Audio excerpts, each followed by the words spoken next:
You mean the village keepers? Oh, let me think. When I was eating dinner the other day, I saw one of them by the side of the road, muttering away and eating mushrooms and tree roots. They shouldn't go around eating that kind of stuff. Okay. Did you notice anything else? Anything else? No, I think that's all I have to tell you. Sorry.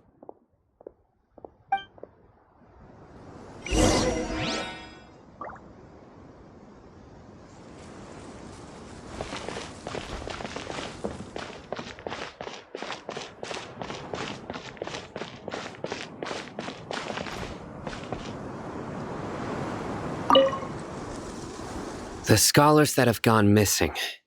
Have you seen them? Those eyes. Those fierce eyes. You look like a real fighter. Don't change the subject. Right. You were asking about the mad scholars. I think it's been a few days since I last saw them.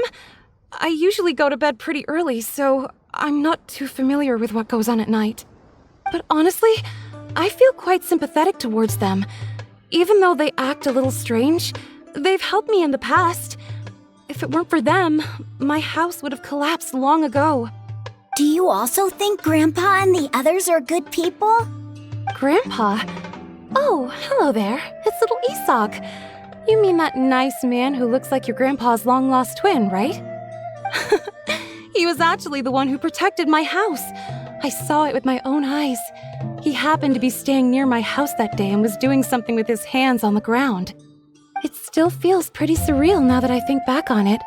Did someone teach them how to do that? Well, whatever the case, I'll always be thankful to him and whoever taught him to look out for others. I'm pretty sure that if I ever went mad, I wouldn't be able to do anything like that. Gotcha! Thank you!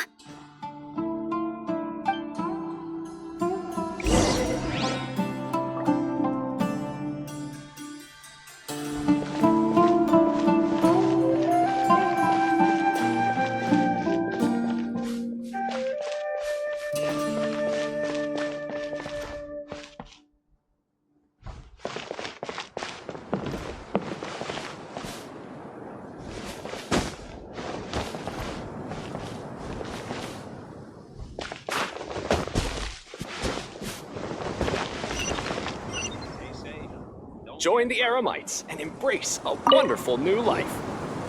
Sir, have you seen my grandpa recently? You know, the one who likes to sit and space out near the village entrance.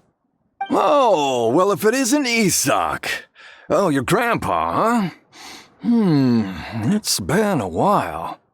The last time I saw him, he was spacing out by the road as usual. I went and asked him if he'd like any of the food I had prepared, despite my wife's protests. Like many people, she's really quite terrified of them. And speaking of my wife, she's still always complaining about how I don't make enough mora. It might explain why she's always mad at me. Oh, thank you. Thank you for taking care of him. It was nothing. You're looking for him, right? Did he go for a walk and get lost? Yeah. That's no good. Well, once you found him, come by my place again and I'll cook a little something for the both of you. I've known you since you were very young, so as far as I'm concerned, you're family. Please feel free to come by anytime. Wow, what a nice guy! Okay, thank you, sir. Huh? Don't say anything for now. Isak, stay here. Let's head over there. Stay quiet as you move.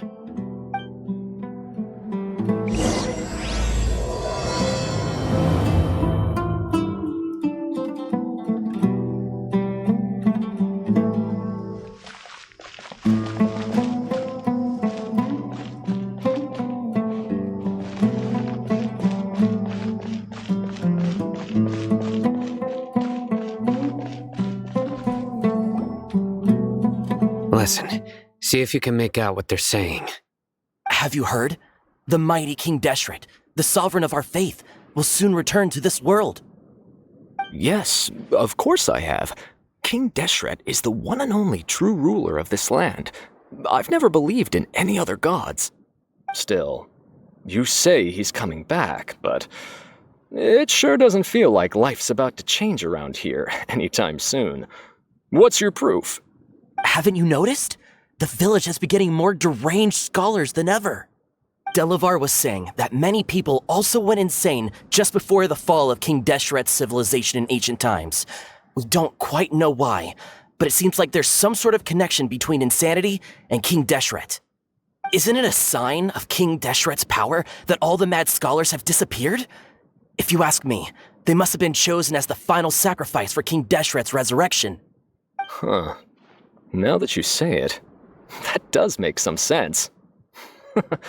Does this mean our lives are finally going to take a turn for the better? Exactly. Those city folks will get what's coming to them. Now, repeat everything you've just said from the very beginning. Huh? Who are you? Where did you come from? My patience is running thin. You heard what I asked.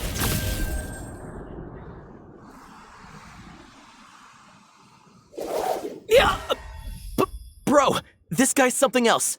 Just look at his eyes. One wrong move, and he's gonna flay us alive.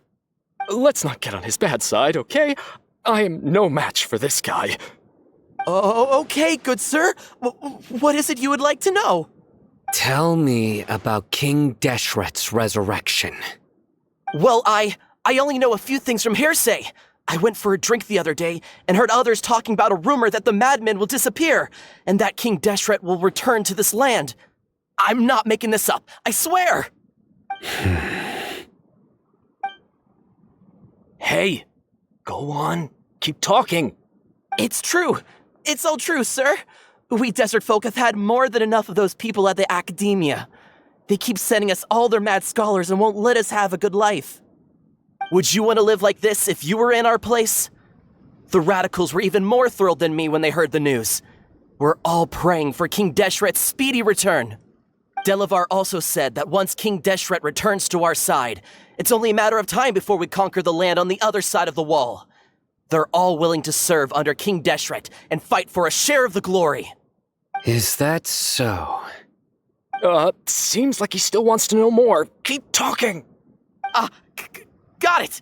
At first, I told myself it was just the drink talking, but then all the mad scholars vanished without a trace, just as the rumors said. Please don't beat me up just for mentioning these rumors. If I'm guilty, then everyone else around here is also guilty. I'm just saying what the others said. The people here really like King Deshret, but dislike the Dendro Archon. Where is this radical person you talked about? I haven't run into him over the past few days, so he probably hasn't been around the village. What about you, man? Have you seen him at all? No, not at all. We wouldn't dare lie to you. He's really not here right now. Sounds like you're not too close with the radicals. No, of course not. All we know are their names. I have many ways to stop you from talking, and many others to stop you from sending warning messages. So you'd best just stay home and hope I don't hear of you trying to contact anybody. Don't do anything until I've gotten to the bottom of this. Try something foolish, and even Candace won't be able to protect you. Yes, got it. We'll do just as you say. That scared Paimon half to death. Sino is pretty terrifying. He didn't try to reassure us at all. It's like he's used to hearing that. Oh, Paimon bets lots of people have told him that before. I heard that. Sorry. It's part of being a Matra. The rumor we heard just now seems like a strong lead. but we need to check a few more places. Very well. Isaac! I'm here. Where's your grandpa's house? Well, I can take you there. Just follow me.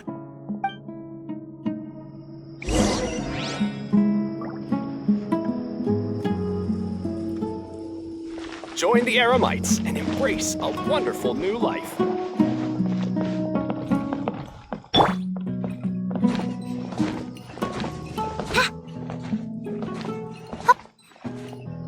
Grandpa, he likes to be alone.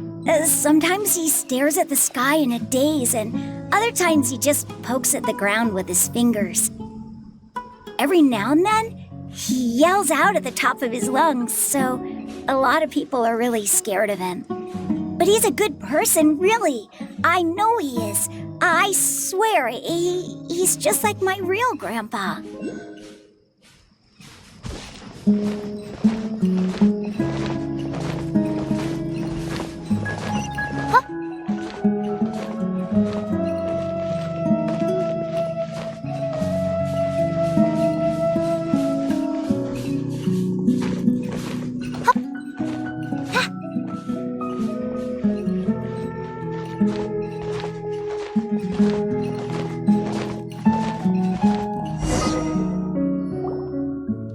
This is where Grandpa usually stays.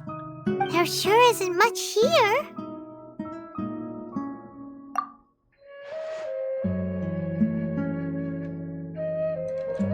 No.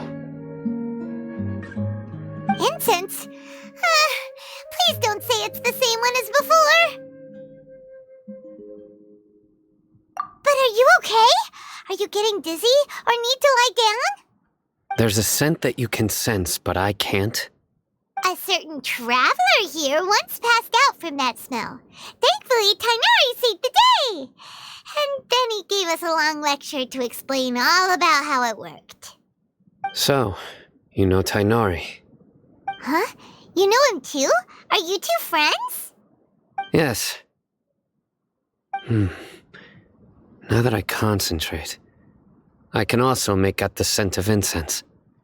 Wait, surely Tainari didn't lecture you too? No. No need. Did you first encounter this scent at Tainari's house?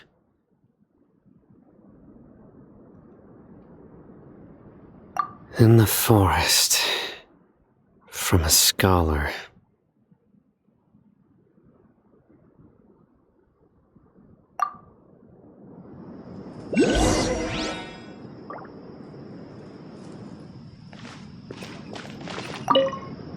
Oh, where did Grandpa go? Please come home, Grandpa.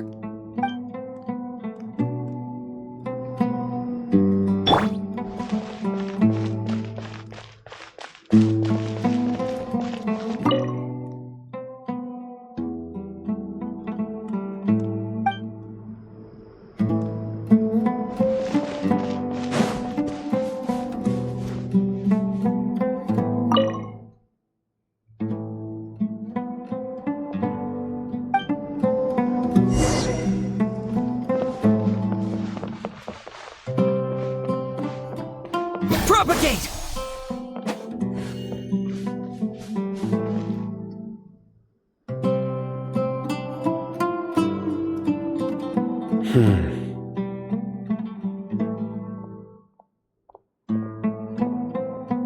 What are you looking for, Sino? Here it is. Take a look right here. Paimon doesn't see anything. Although the traces have been completely buried in the sand, there are footprints here. From the size and shape, they belong to an adult male. This pattern is a common one from this area. Local shoes. This was probably someone from the village.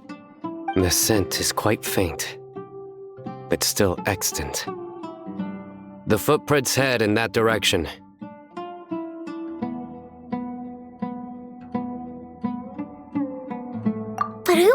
looking for Grandpa. He doesn't have any friends. We'd have to ask whoever lured him away with the incense.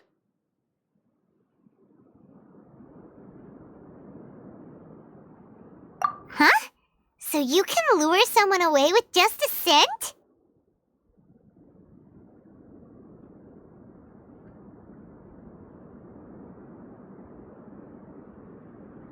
Hey! What's wrong with liking good food? Everyone's got something they love in life. Exactly. Most scholars are fond of incense, since the smell supposedly helps them clear their minds and discover new knowledge. Even deep within the clutches of madness, they still yearn for their knowledge-seeking days, and will follow the scent whenever it presents itself. No, Grandpa. So, someone's taking advantage of their weakness? Huh. Still, why would anyone want to abduct all the scholars?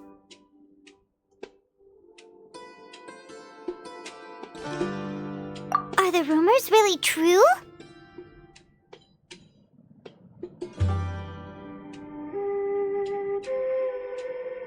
Could the disappearance of all the mad scholars have something to do with the radicals? It's highly likely. Please, you have to save my Grandpa. Grandpa's never done anything wrong. Please help him. Sounds like we'd better help get him back. Don't you worry, Isak. We won't let whoever took him get away with it. Let's head to Aru Village and inform Candace and the others about what we learned here. After that, we'll set off to find the scholars.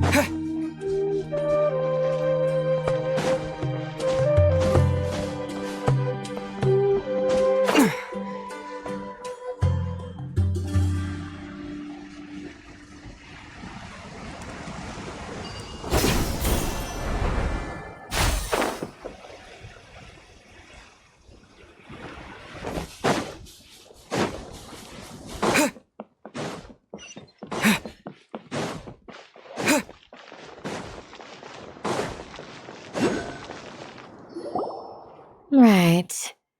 The darker fabric definitely looks a lot better. That'd be my choice, too. We're back, Candace! We've got a lot to tell you. Ah, welcome back. Sounds like everyone's friends already. Oh, Dia's here, too! You bet. So, everything goes smoothly? Reasonably. Alhaitham didn't go with you? We haven't seen him at all. Huh. I saw him around the village entrance earlier and figured he was investigating with you. I guess he must have gone off on his own. Did you find out anything useful?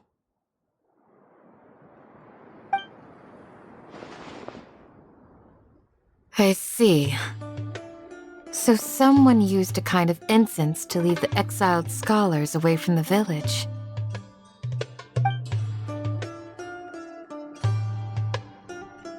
The resurrection of King Deshret?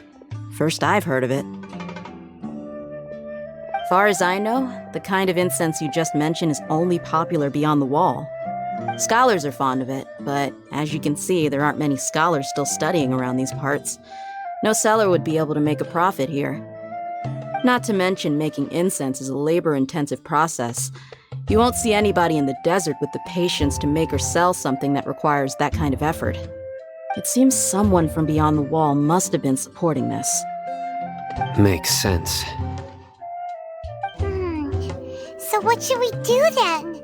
Do we go back to the academia and search for leads there? If it was any other day, that would be your next logical step. But today, you've got me on your team, so you get an extra tip. Didn't you say that the villager got his news from the tavern? Well, I also like to drink at the tavern, so I know a thing or two about these radicals he mentioned. If Paimon remembers correctly, the leader of the radicals is some guy called Delavar. Ah, yeah.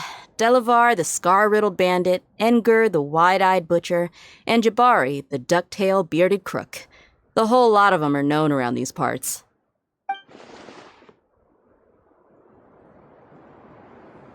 These guys have one thing in common, and that's being broke. The rougher life gets, the more they want to believe in King Deshret. Way they see it, King Deshret's resurrection is their only chance at overthrowing the academia. Throwing all of Sumeru into chaos is the only way to change the way of life here in the desert. Anyway, that's my guess why they've chosen to become radicals. Tia! You're amazing! You really know this place inside and out!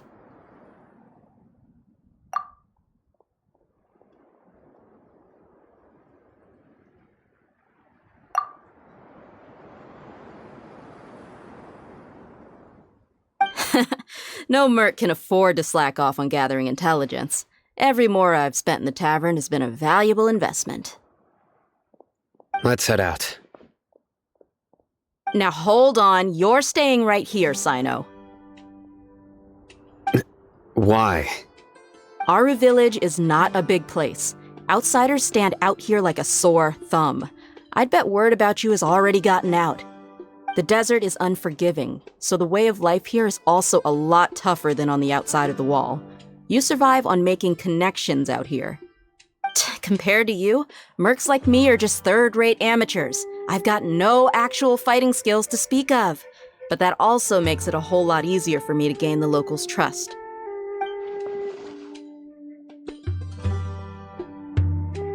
I need to go around and ask some questions, but it'll be difficult if you're with me. Fine. Good, then we've got a plan. The Traveler and Paimon will go to Caravan Rebot with me, and we'll try our best to figure out where the mad scholars have been taken. Sino, you'll have to stay in the village and continue investigating on your own. Alright, sounds like a plan!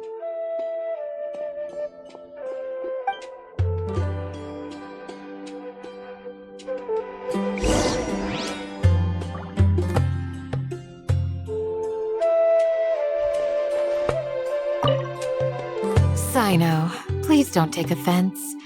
I'm sure Dia just wants to help everyone solve their problem as quickly as possible. That's why she can be so straightforward at times. I don't mind. Ah, I see. Well, from the way you were staring out into the distance, I thought you might have been mulling over Dia's words. No, I'm used to being treated that way. It's natural to fear strength. I take no objection to it.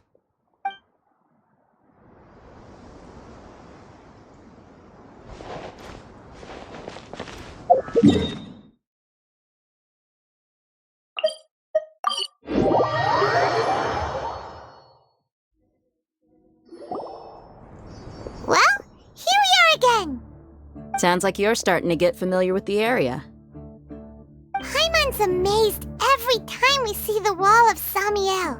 How can a wall this tall even exist?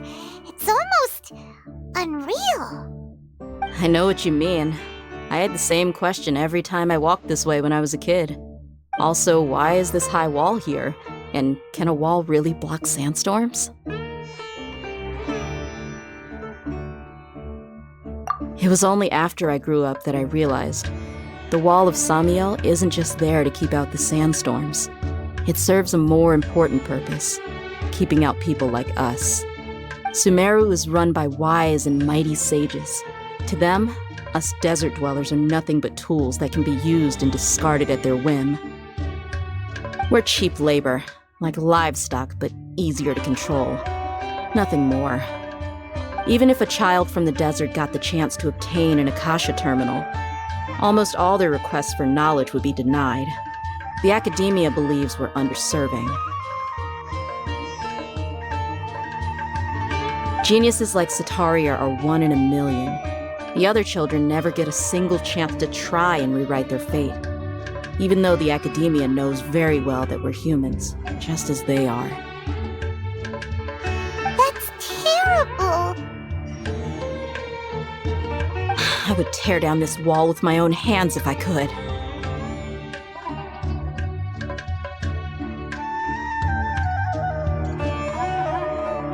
Hey, Dia.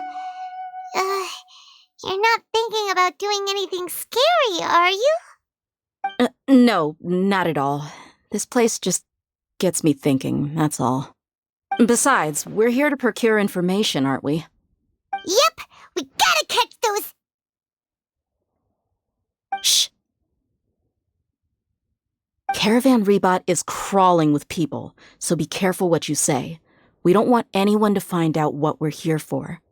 Our mission started the moment we arrived here. Let's go check out the tavern. Maybe we'll find someone I know.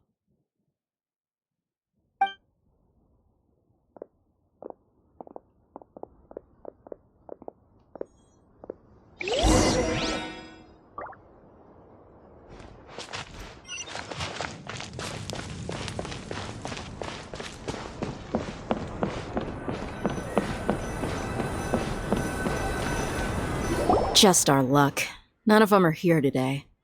You mean, you don't see anyone you know? Dia, is that you? What a coincidence. You here for a drink too? Zaki. Finally, a friendly face. Oh, and who do you have with you here? Guests from another land? Hello. I'm Zaki. Dia's, how would you put it? Drinking buddy? We've had drinks together a few times. You could say we go back a ways. Anyway, as far as my friends here, they aren't too shabby, are they? You rarely see any Outlanders so friendly and respectful nowadays. Absolutely. Much better than those people on the other side of the wall. So, Dia, are you looking for someone? Yeah. Have you seen Enger, Delavar, or Jabari recently? Of course I have. Matter of fact, we were all here drinking together just a few days ago. I've got a spice trading deal from another nation. I thought maybe Delavar and his friends might be interested. Know where I could find him? Ah, how thoughtful of you. Then I assume you also know that Delavar's been having a hard time making ends meet these days, so you came here to help him out? Hey, keep it down. Let's just say I prefer to keep this deal a secret. Y'all at Caravan Rebot are like family. If there's more to be made, why not do it together? Besides, Delavar and his friends have muscle. They'd be a good fit for escorting the goods. Yes, how considerate of you. Delavar's my friend too, so of course I can take you to him. Come with me.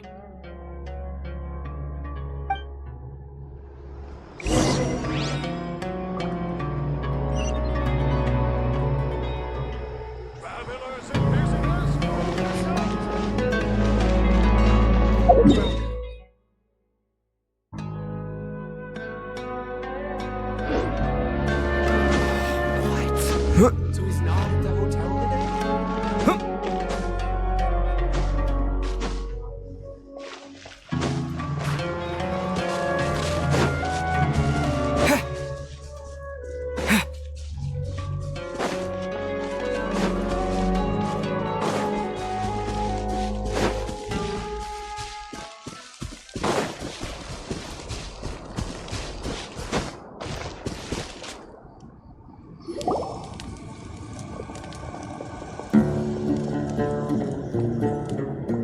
Are we there yet? Yep, this is the place. This place is practically deserted. What are they doing in a place like this?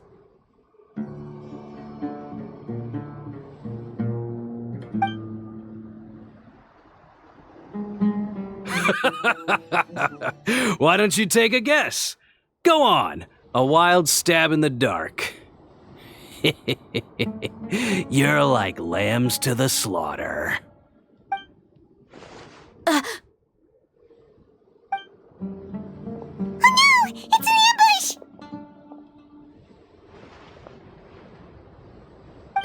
What's this all about, Zaki?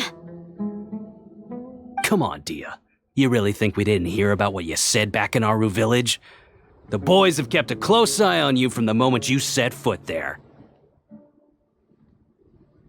Not only do I know that you're looking for Delavar, I also know that you've teamed up with people from the Academia to look for the missing scholars. So, you've been watching us from the very beginning? Uh-oh. Paimon knew leaving Sino behind was a mistake! And you left the strongest one in the village, didn't you? Who do you think you are? You really thought we'd fall for your little business deal nonsense? So you and Delavar have been partners all along. Dia, I guess it's only natural for a traveling mercenary like you to be out of the loop. Those of us who hang around the tavern have stronger bonds than you think. But you got one thing right. We're all looking forward to an uprising in Sumeru. There's nothing more we'd like to see than the desert folk overthrowing the Academia. If that's the case, then I'm sure Delavar wouldn't miss a second of it. I'll be honest with you, if it weren't for what you said in the village, your little monologue about the Wall of Samiel would have convinced me that you're one of us. Delavar. And Enger, you're here too, huh? Long time no see, Miss Mercenary. You should have known the traitors are what us followers of King Deshret despise the most. Dia, I thought that you, a fellow desert dweller, would understand why King Deshret is greater than the Dendro Archon. Little did I know, you don't deserve to join us. Yeah, gee, what a missed opportunity. Adopting radical views and kidnapping innocent scholars, all because of some baseless rumors. Anything else I'm missing out on? See? There you have it. Mercenaries are just a bunch of faithless scum with only one thing on their minds. Mora. Pathetic. You're all like a pack of street rats. You're not wrong.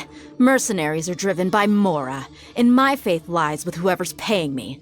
As long as there's a profit to be made, anyone can become my friend. Enough talking! Get him! Just as I expected. Let's teach him a lesson, traveler.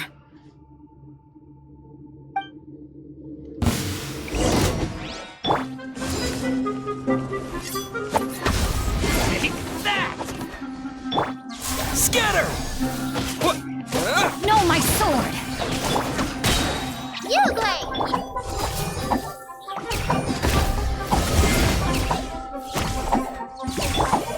Spring forth! Ring cutter!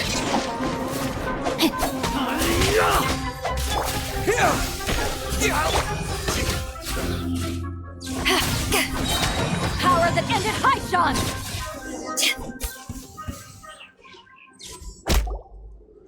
Impossible! How could you?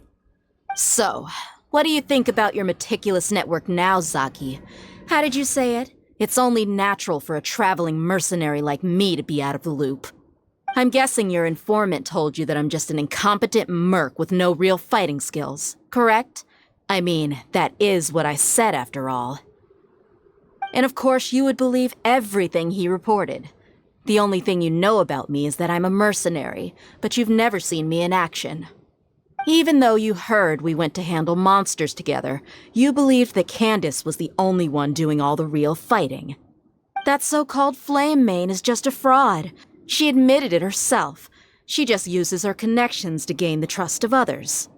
That's what you thought, right? Ugh. You lied in the village because you figured that we'd have people watching you. And you were stupid enough to fall for it. I figured as much the first time we drank together. You all thought you were so smart. Pathetic. Okay, that should be all of them. Whoa! So you've been planning this since we were in Aru village? No task can be done without preparation. I just happened to notice a couple suspicious-looking people while you were out investigating.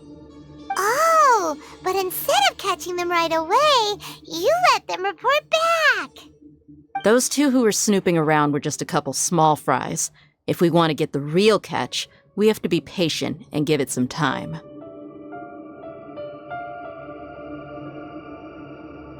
Oh, you mean the funny name she mentioned back in Uncle Ampu's house? The wide-eyed butcher, scar-riddled bandit, Paimon can't remember them all. That's just a bunch of drunk talk.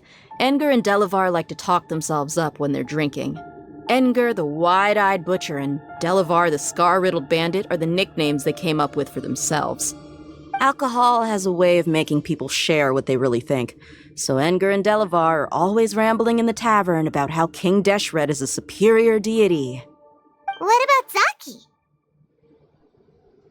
He's just a numbskull who fell right into our trap. Zaki was probably the best hidden of them all. My initial plan was to find Delavar first, and then try to track him down.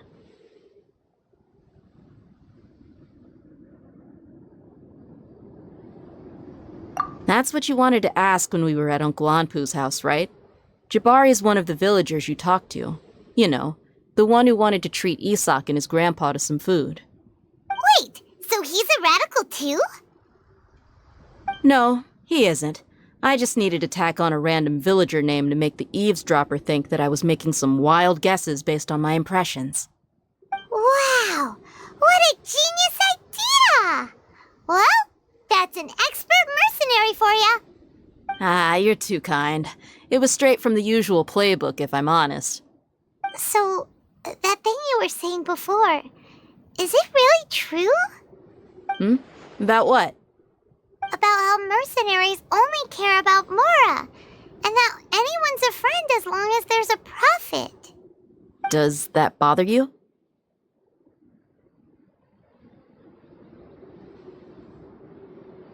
What makes you so sure?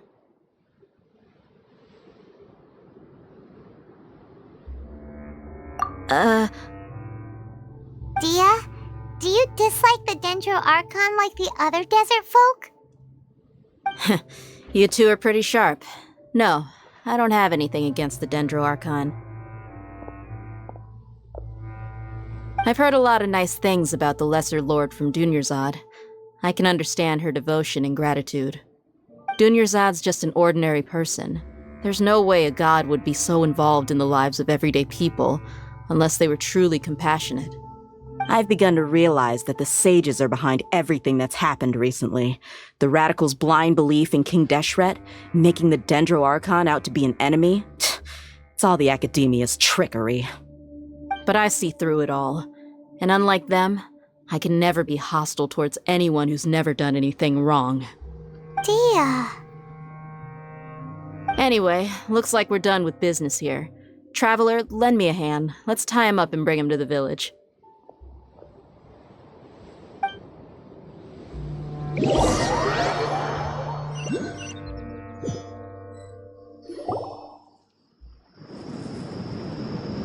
This should be all of them. I'll let you take it from here. All right. I'll be in touch. Until then, please stand by. Candace, do you need any help?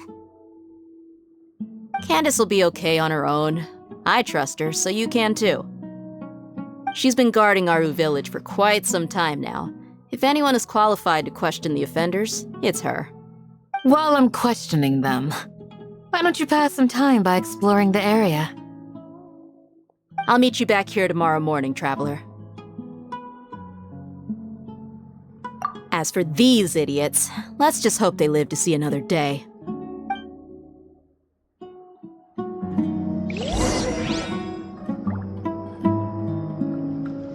You heard the question. Now answer me.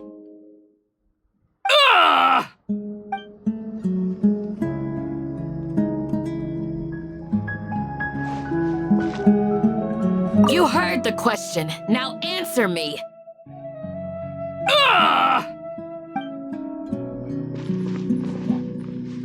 Candace is an expert at dealing with people like this. All we have to do is wait for her word.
Hey, Dia!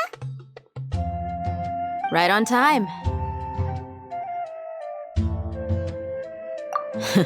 We'll know any moment now. Paimon's been wondering. You seem to know Candace pretty well. Have you been friends for a long time? We've known each other for some time now. She's a pretty interesting person. Even though she's an extremely strong warrior, she never misuses her powers against others.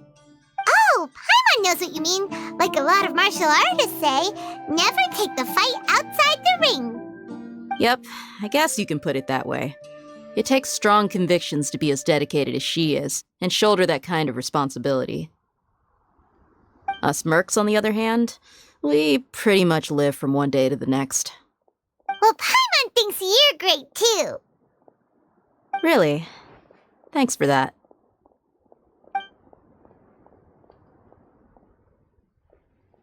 Oh, Sino's here, and he's pretty early too.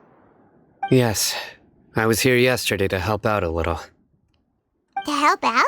By doing what? Sharing some interrogation techniques. Oh, you mean you taught Candace some more persuasive methods? Right. Come on in, everyone. Come on, let's go inside.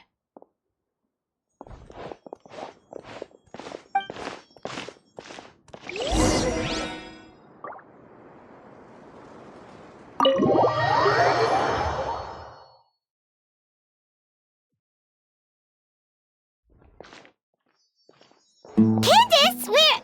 Whoa, you look furious. Do I? Huh. What gave it away? Oh, there's no mask that can hide true bloodlust. Cover up your eyes, and it'll still show itself at the corners of your mouth. Perhaps I need to work on my composure. Still, it's perfectly understandable why I'm angry. I'm sure everyone present would agree. Yes, ma'am. Please, don't beat us anymore. We're gonna die. Well, looks like Sino taught her well.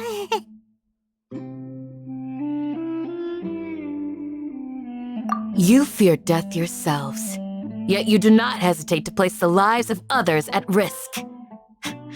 The absurdity is mind-boggling. The ones you call mad scholars are known to us as the Village Keepers. They are vital members of our community, and some even count them as family. You come here to my village, and you treat my people as nothing more than stepping stones towards your goal. Tell me, what would you do to you in my position? Mercy! Please have mercy! You've made your bed. We may all be desert dwellers, but there is one thing that I understand better than you. The resurrection of King Deshret will only result in war. And war serves no one. The people of Aru Village care little about which god is in power. Life may be tough and tiring, but we wish to preserve our way of life. A war would only cause us to lose all that we have. And that is not a responsibility that you can afford to shoulder. We understand. We're sorry. I'll tell you everything I know. Please, just let us go. I'm listening. You might not believe this, but it wasn't us who came up with this idea. Someone was spreading rumors in the tavern. That's how we ended up hearing about King Deshret's resurrection. Some mystery man told us that mad scholars will make the perfect sacrifice to usher in King Deshret's resurrection.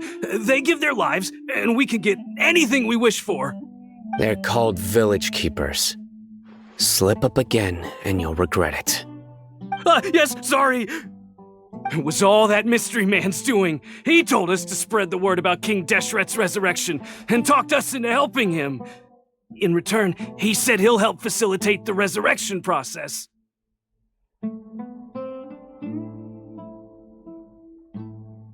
I'm not sure.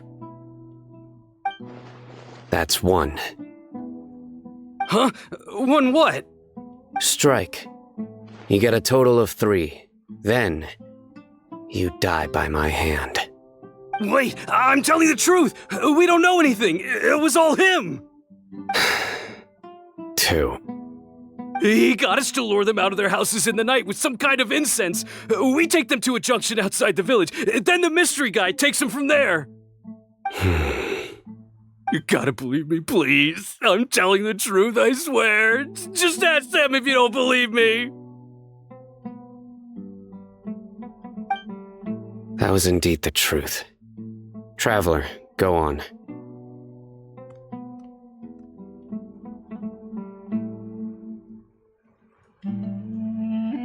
You have to believe me. If I knew that, I would have told you his name right away. I'm not risking another beating to keep his secrets. No way. That guy, he wears a cloak, and he's always careful to cover his face. He calls himself King Deshret's envoy. I believe I may know what's going on. Uncle Anpu? What do you mean?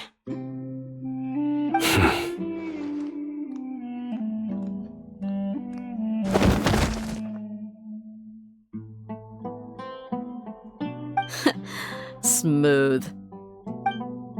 Okay, speak. If my suspicions are correct, this mystery man they speak of could be from the academia. Some time ago, people from the academia attempted to take the village keepers away. I refused, insisting that they are part of our community. It strikes me now that this secretive character shares the same goal they had. Which means it's highly likely that the academia was purposely spreading a false rumor to trick the radicals into delivering the village keepers right into their hands. They were the ones who brought them here to begin with. Now they're trying to take them back? We aren't gonna let that happen. Not the academia again.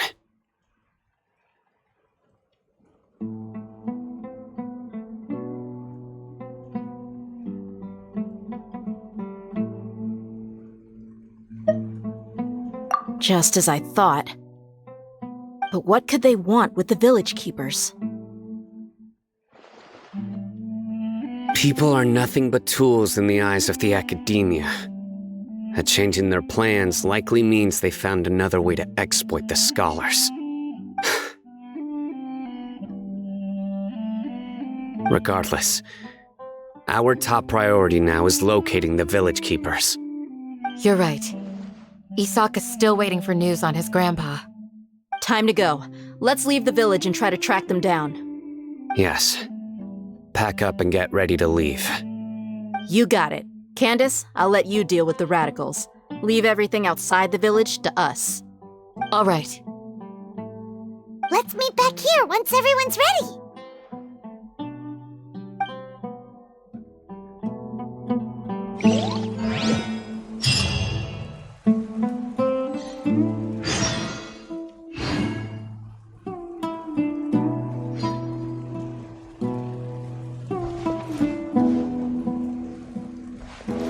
What scheme is the academia brewing now?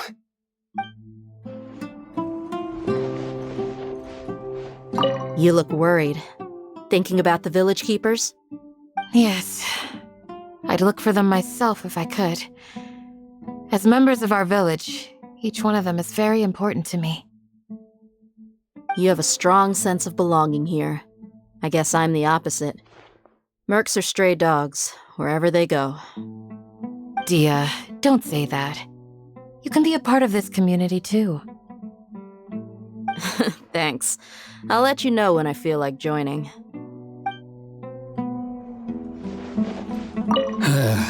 I just hope everyone's all right. Propagate!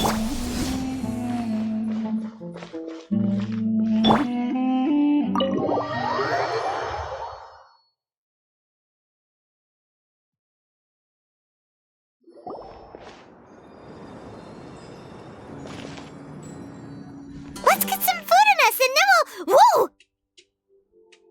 Where did you come from? Well, as you can see, I am merely sitting here and reviewing what we have deduced thus far. You were gone for ages! And now you're suddenly sitting here musing to yourself? Where have you been anyway?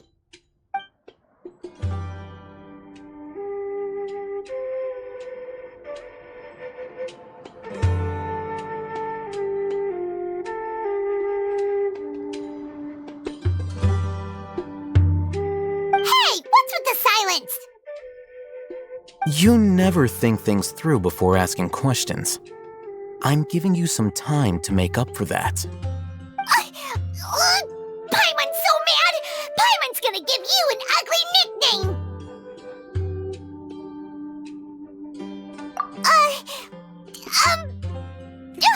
Never mind. Paimon's got nothing.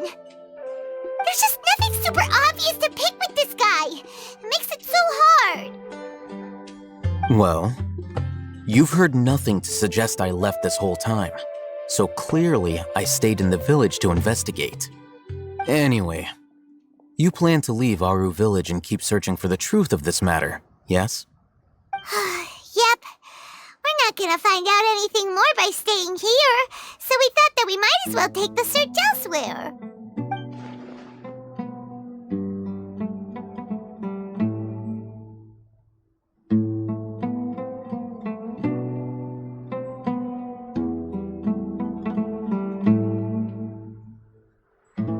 Enough with the silent treatment! No. I'm just surprised that you decided to team up with him. Al-Haytham, you haven't helped us out at all ever since we arrived at Aru village. Bold of you to question our choices. Yeah, you're all talk! While you were investigating, I had my own work to do, which I've now finished. Really? Paimon doesn't believe you. To be honest, we aren't really a team, so I have no obligation to inform you of my whereabouts. Not to mention that going separate ways allowed me to find some important information that you all had missed. Huh? Right here in the village? Correct. What did you learn? I'm going to take you to someone. But before that, you need to understand where she's coming from. What does that mean?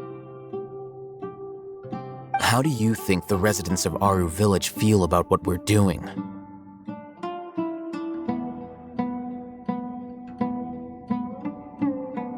In other words, do you truly believe every single word the villagers tell us?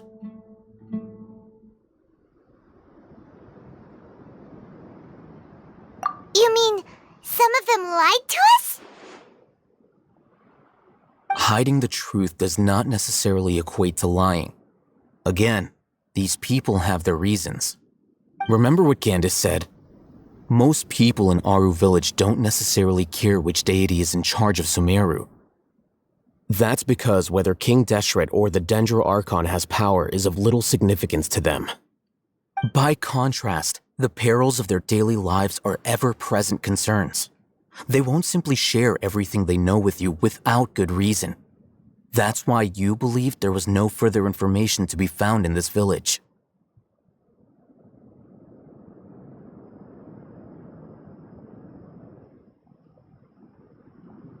Glad you're following along. Among those you have talked to, there's someone who was consciously keeping you out of the loop.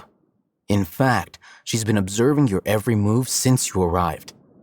The reason being, To someone who only wants to live their life in peace, any external factors introduce unpredictability into the equation.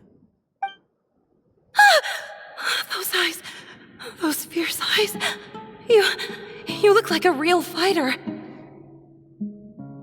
Don't change the subject. It's quite obvious that she's intimidated by Sino's authority and strength. Right. You were asking about the mad scholars. She corrected herself mid-sentence because she's aware that there are King Deshret fanatics in the village. If she sounds too friendly towards the village keepers, she could easily make herself the radicals' next target. I think it's been a few days since I last saw them. I usually go to bed pretty early, so I'm not too familiar with what goes on at night. Remember? She made a point of denying her involvement in anything that occurs at night. But honestly, I feel quite sympathetic towards them. Even though they act a little strange, they've helped me in the past. If it weren't for them, my house would have collapsed long ago.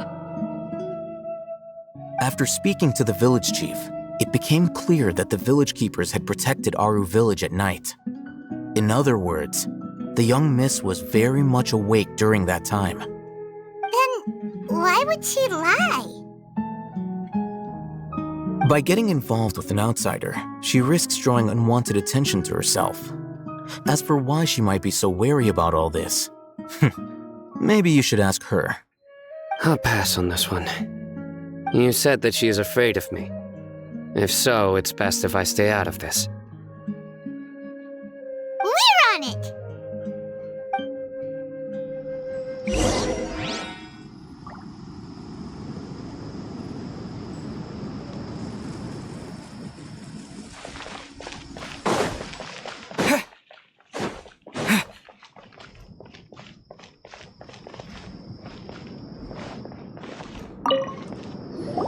Miss Shawnee, as we discussed earlier, I've brought someone with me. Mr. Alhaitham, I'm aware of where you stand, but how can I make sure that your friends think the same as you? Huh? What do you mean? We need to clarify our stance or something? Go ahead and talk to her. You'll get the answers you want. Go on. Earn her trust. Is it really that simple? May I call you Traveler? Hi, Traveler. I want to ask you something. Do you think the resurrection of King Deshret can truly change Sumeru for the better? Why's that?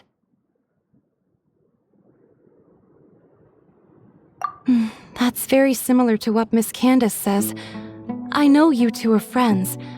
That's why I'm willing to talk to you, even though I do have some reservations. Before, I wouldn't even have the courage to ask something like this. Traveler, do you believe our lives will get better?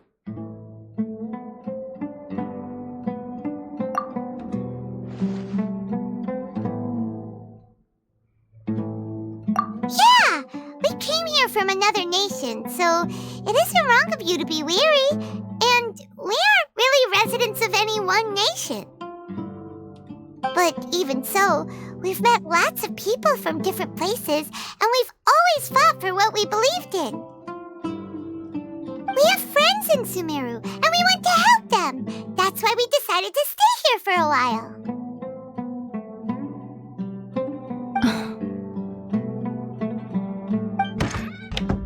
I want to trust you.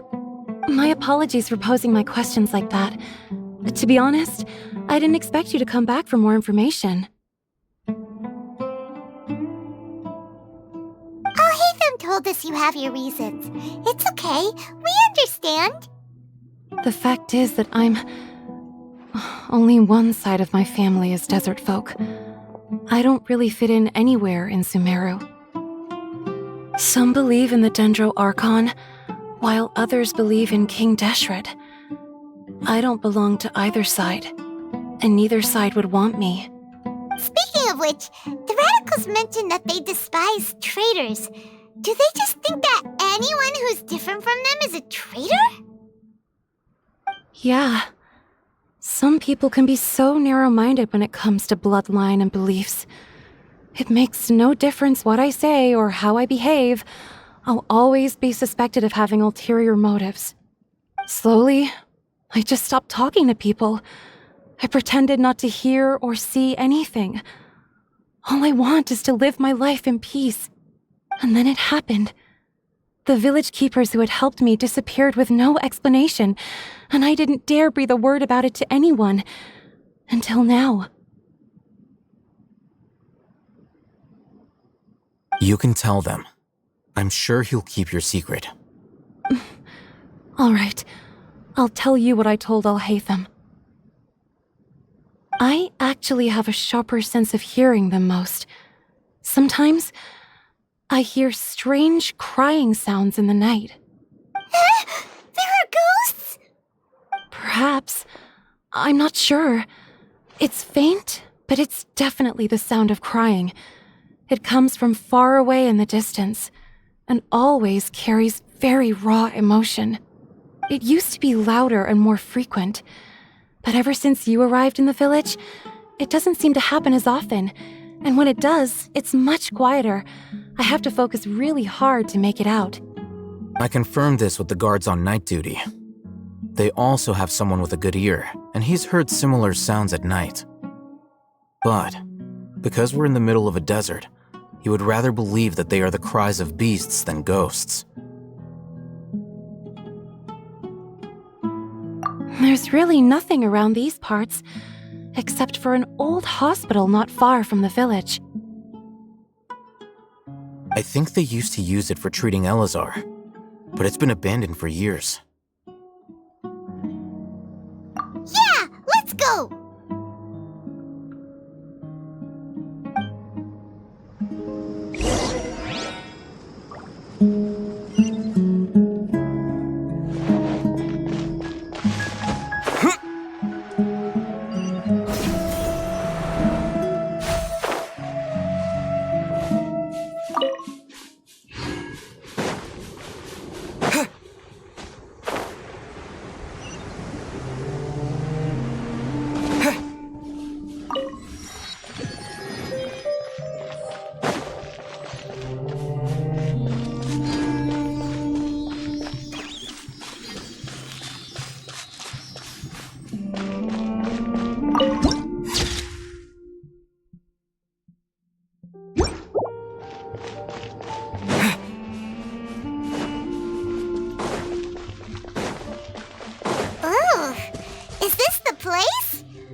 Shape, and there's sand everywhere.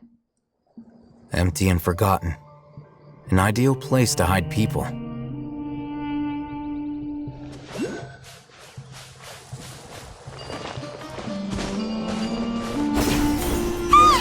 Monsters! Watch out!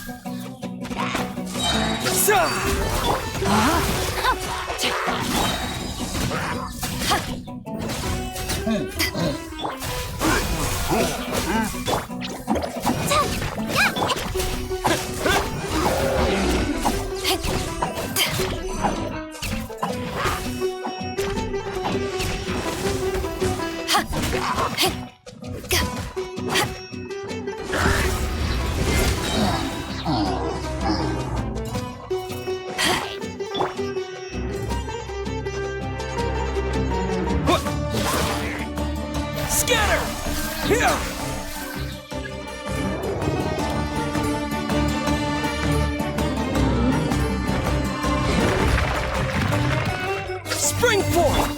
Witness the power of Gugwa! Know my sword! Eyes on me! Stay put! Propagate!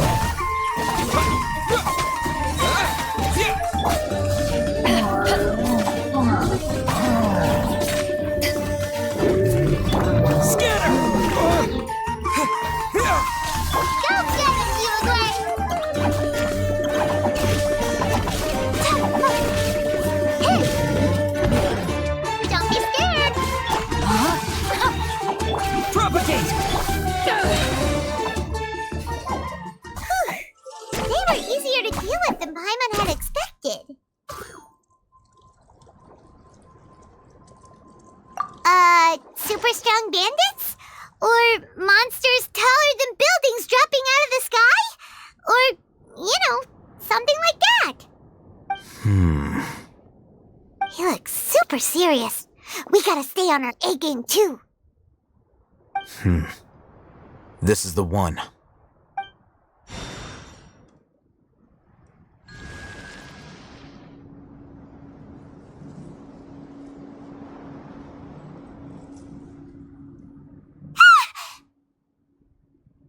Let's go in and take a look.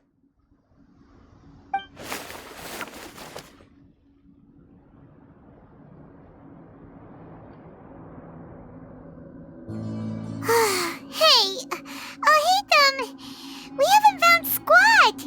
Are you sure we aren't wasting our time here? Patience. Shawnee says she only hears the crying at night. We have time to burn. Until then, I'm taking a break. And just like that, he sits down. Wait, he even brought a book to read? What are you reading? Let Paimon see! Okay, sure. Huh? The natural position, which is the positional propensity of an entity in natural motion in contrast with an object in forced motion? Huh? When free from external influences, every entity displays the tendency to follow its natural trajectory? So, you got that? Oh, Paimon gives up! You keep reading your book, see ya! How is he so relaxed? Look at him, reading an impossible book in a creepy place like this.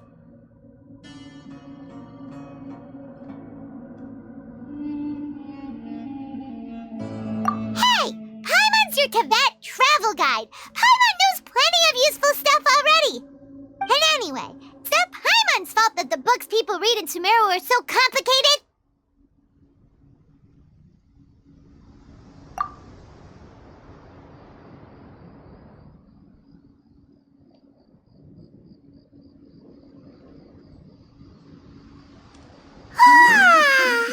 Paimon's getting so sleepy.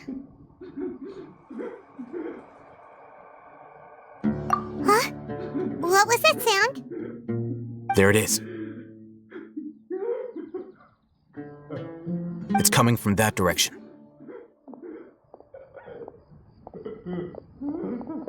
Is the sound coming from here? Huh. Paimon's not seeing anything.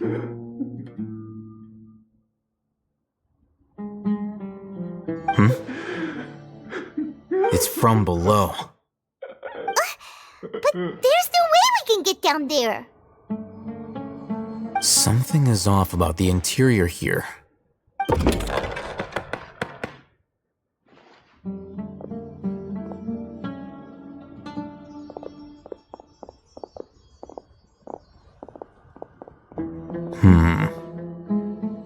As I thought, there's a hidden structure. Wow. It's like they tucked another hospital into this one. Oh, it looks like there are other mechanisms around here. Let's keep exploring.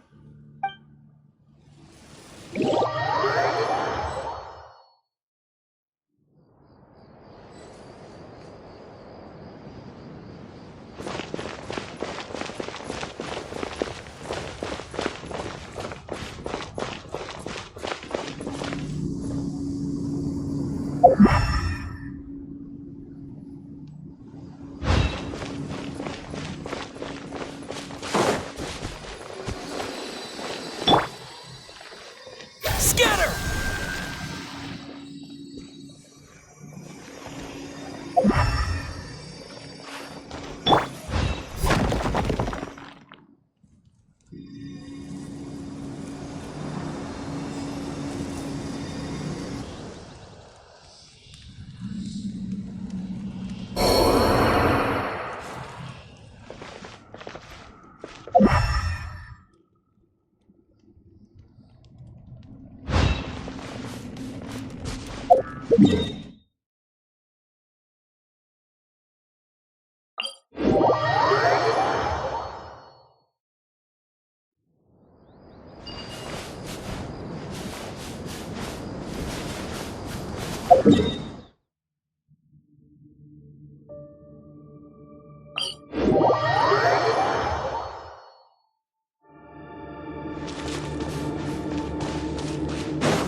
You're up!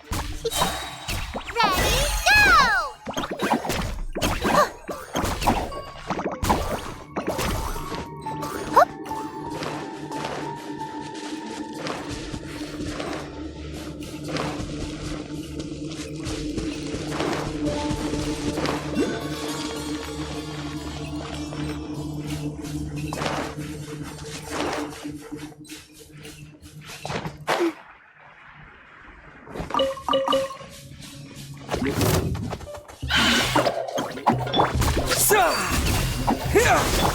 Let me weave you a verse. Rain outlines your... Propagate!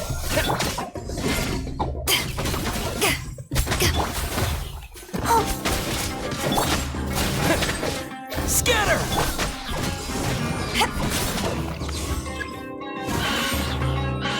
Don't be scared! Spring forth! No, my sword! Witness the power of good. Propagate! Scatter!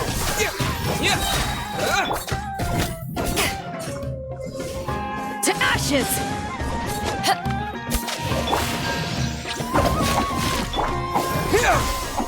Germinate!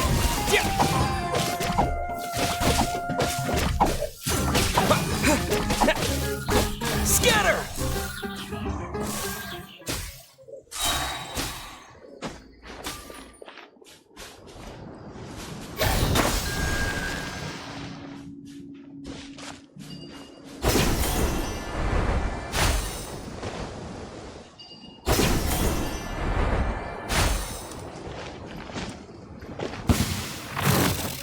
Spring forth!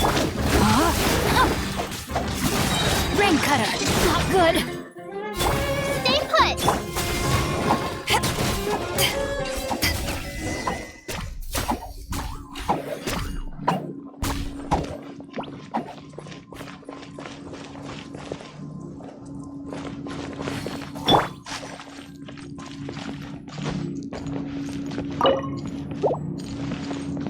Time to act.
right.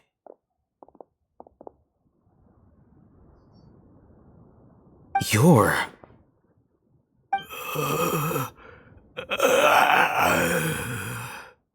He can't speak, and his eyes are unfocused. But he looks too young to be anyone's grandfather. Also, why is he the only one here? Didn't expect to see him here. You know him? He's Razak, a senior of mine at the Academia. He's a scholar too? Is he the kind that holes up in a forest and mumbles stuff about training? No. And that's the problem. Razak was never involved in any of those things. He never trained in the forest, let alone reach Satyavada life.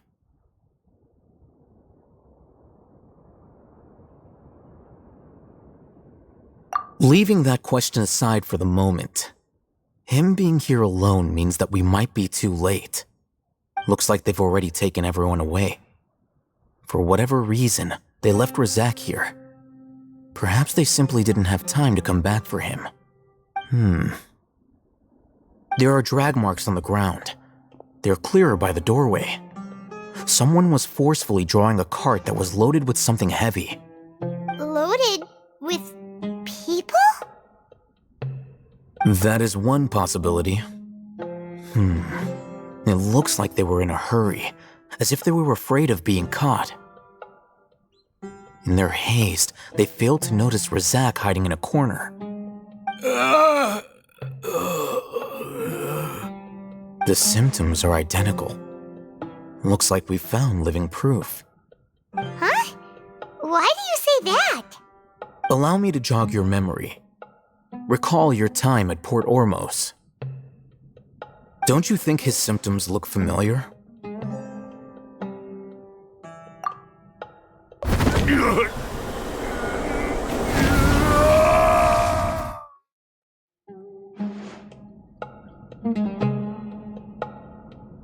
Oh! Now that you mention it, they're acting the same way! Correct. The Academia is behind all of this. It isn't difficult to deduce their rationale. First, the Academia spread a false rumor of King Deshret's resurrection, emphasizing the role of the village keepers, the mad scholars who were exiled to Aru village. These rumors were all the persuasion that the radicals needed, and those based in Aru village leapt into action. Unbeknownst to them, of course, through rounding up the scholars, they were actually helping the Academia. As well as being able to exploit the radicals for their own ends, this scheme has one further advantage to the Academia. All the risks and responsibilities are offloaded onto King Deshret's followers. Life for the desert dwellers has been brutal ever since King Deshret's death all those years ago. Beneath the surface, feelings of desperation are widespread. Many would give everything they have for the prospect of something better. Anyone looking to exploit that for their own ends simply needs to make a few empty promises. Even if complications arise, people will see that those involved are all followers of King Deshret and look for no further explanation than differences of belief. A deep-seated mistrust of the desert and everyone in it by the rest of Sumeru will make sure of that. The notion of an Academia plot wouldn't even cross their minds. It may seem like a simple strategy, but it is able to work wonders under Sumeru's current circumstances. Oh, that makes a lot of sense. It's in line with the village chief's theory, too. But there's still one very important question. Wasn't it the Academia that brought the scholars to Aru village in the first place? Why does it want them back now?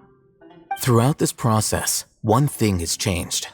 The scholars' identity. First, they were scholars. Then, they became lunatics. After that, they were exiles. And finally, they become missing persons. An exile is still patently a living, breathing human being. But when someone becomes a missing person, that is brought into question. If you can't find someone, you have no way of knowing what exactly happened to them. That makes missing people an ideal resource. Resource? For what exactly? One possibility is that the information in their brains could be extracted into knowledge capsules. Extracted? You mean canned knowledge comes from people's brains? With the technology of the Sumeru Academia, it's entirely possible. Perhaps the process caused them great suffering, which is why they cry out in the dead of night when no one is watching them. So, the human brain... Nope, nah, Paimon doesn't want to think about this. I'm the Academia's scribe, after all. I'm familiar with their projects. Anyway, judging by Razak's state, the contents of a divine knowledge capsule were extracted from his mind, but something went wrong in the process. Or perhaps his curiosity got the better of him, and he used such a capsule for himself. Paimon's a little confused. Can they just use anyone's brain?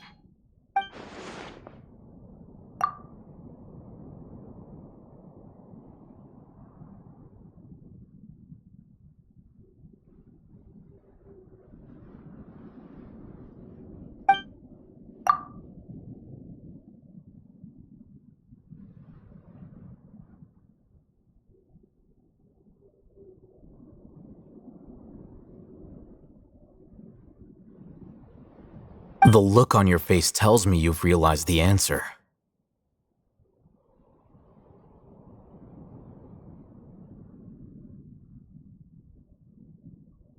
That's right. To some scholars, gaining knowledge about the gods is their entire life's pursuit. Extracting canned knowledge is just one of the extreme measures they turn to. However, I can't help but wonder, what do they seek to gain from divine knowledge? The Academia is going out of their way to look for forbidden knowledge, but what is their ultimate goal? I've spent quite some time trying to analyze the contents of the divine knowledge capsule, but to no avail. It seems like my way of thinking is too different from theirs. You mean you're not even slightly interested in getting your hands on this forbidden stuff? All scholars seek to expand the horizons of knowledge, but I'm not particularly interested in gods, so I don't share their degree of zealotry. Extracting information from people as if they were lifeless objects? If this is the direction of academic progress, then the Academia may as well shut its doors. Sounds like you're really against all this. Of course. The Academia's actions run contrary to their rules. Whether it be academics or knowledge, everything has its boundaries. If those lines are crossed, the rules and order that govern everything in the world will be destroyed. This matter needs to be corrected, just like fixing a typo in a book. Wait, didn't you step in to help because you felt sympathy for those poor people? Not to be callous, but no. My criteria are a little more restrictive than that. There is no shortage of suffering in Sumeru, and the same can be said for the rest of Teyvat as well. What do you plan to do about that? Save every last person? Probably not. Paimon's not sure. You can say that. Simply put, I don't blindly place my faith into strength or heroism. I do what I want. The divine knowledge capsule is something I want to investigate in full. That doesn't mean I'm willing to take action for the sake of a few strangers.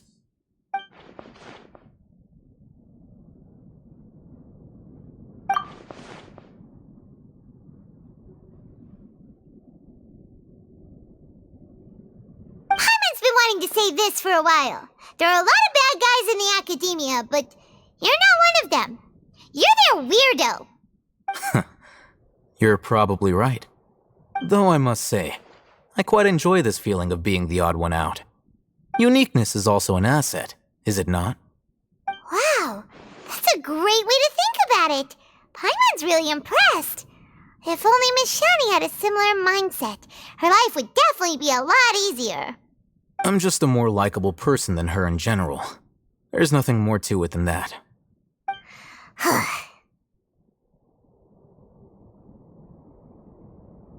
He won't last long if we leave him here. Let's take him with us. We'll work out our next step after we return to Aru village.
We're back!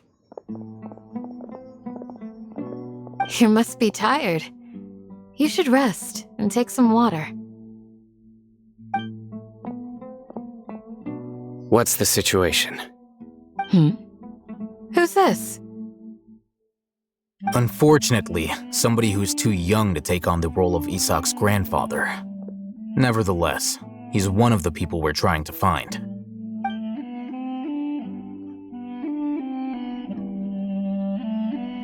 So, at one point in time, the abandoned Eleazar hospital served as the academia's site for extracting divine cant knowledge. Yep, pretty much. Their plan must have been implemented at some point before we arrived at Aru village, since divine cant knowledge has been in circulation for a while now. Yet, they fled once we were headed to the village, almost as if they knew we were on their trail. Why is that? Yeah, why is that? We may have a mole in our midst. One of us could be secretly revealing our whereabouts to the academia. Huh? Are our friendships that shallow? Looks like none of you have realized wherein lies the issue. Sino, you're the reason why they can predict our movements. Wait, what's that supposed to mean? Choose your next words very carefully. It is simply a logical inference. I have my reasons. So what you're saying is, Sino's the mole. Interesting. And here I thought you were the most suspicious one, Al-Haytham, since you were always acting alone. I know. You have a point, but I realized something as we were returning from the hospital. Sino isn't like any of us. What are you trying to say? Do you still remember who you are, General Mahamatra? As a Matra, you are no doubt privy to certain kinds of information. Before you can take action against someone, you are required to have all the facts available, including the less than savory details. Simply put, the academia has traditionally allowed you access to a wealth of sensitive information. Knowing their modus operandi, wouldn't you expect them to take precautions against you? If you want to raise a vicious wolf, you need to make sure that you can avoid its bite. The academia is monitoring me? It's not that simple. The Academia has eyes all over Sumeru, but they have a special protocol for dealing with you. Every so often comes a Nyagarbaha Day. On this day, the Academia enters new information into the Akasha through knowledge capsules.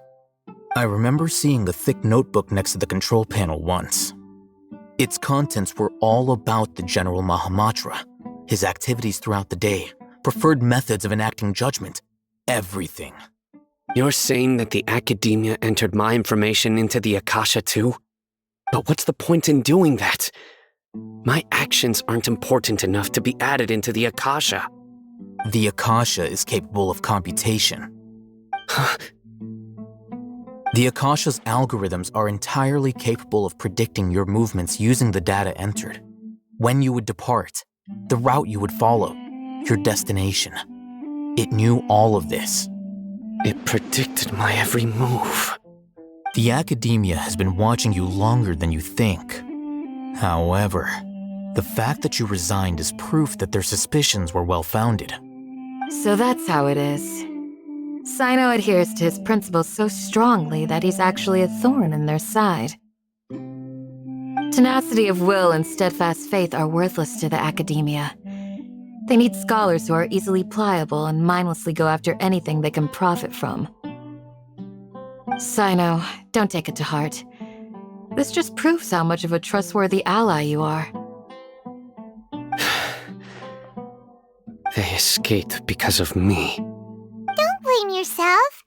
It's not like any of us would have known. I have an idea. If they predicted my movements, then I might be able to guess where they went. Whoa, you bounced back fast. There is always an opportunity for safety after danger passes. Oh, so that's how it is! Paimon gets it now! If the Academia is trying to avoid Sino, then the safest place would be...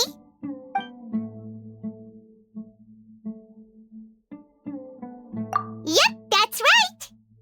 They'll want to proceed in the direction opposite of where I'm going.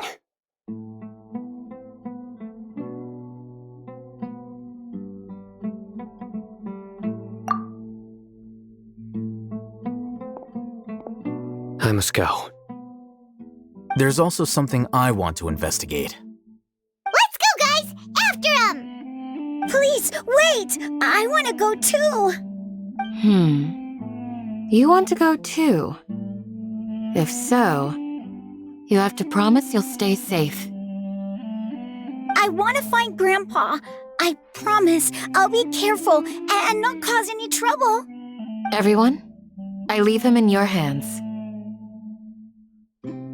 Yay! Let's go! Remember to pack some food with you!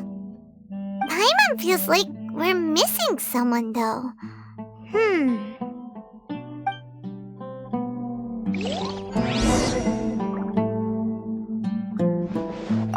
I'll be awaiting your good news.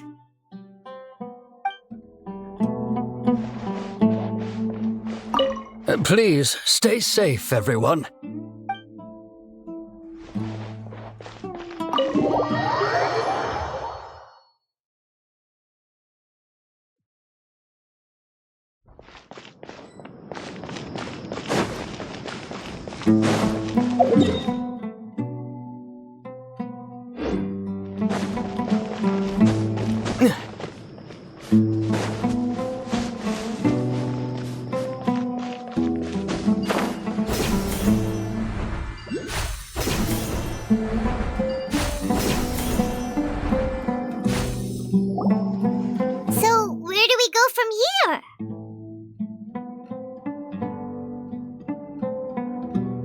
Yes. After leaving the village, we should head straight toward the desert.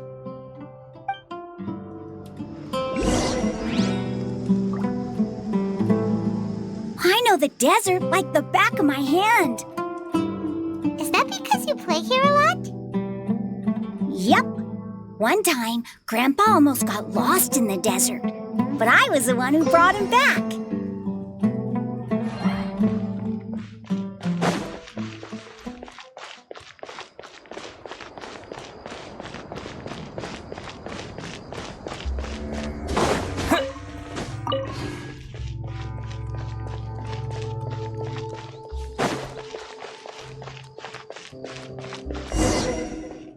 There's something here. What's this? It's buried in the sand. Looks like we'll need to roll up our sleeves and do some work. And Paimon thought running around everywhere was already enough work. Okay. So, we have to dig it out? Whatever's down there, looks like it's buried really deep.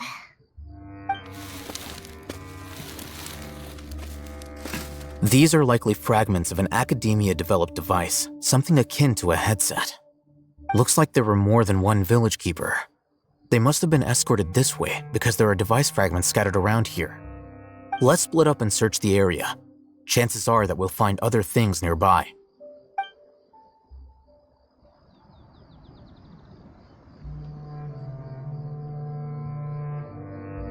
Is this what we're searching for? It looks kinda scary.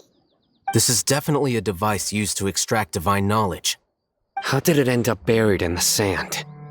That can't have been part of the plan. They must have been attacked along the way.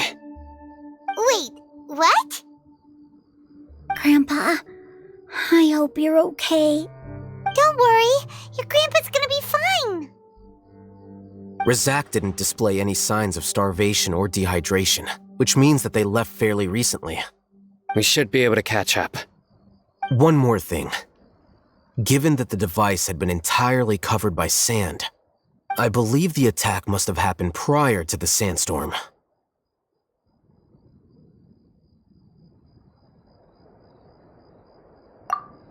Let's keep going. They can't have gone far.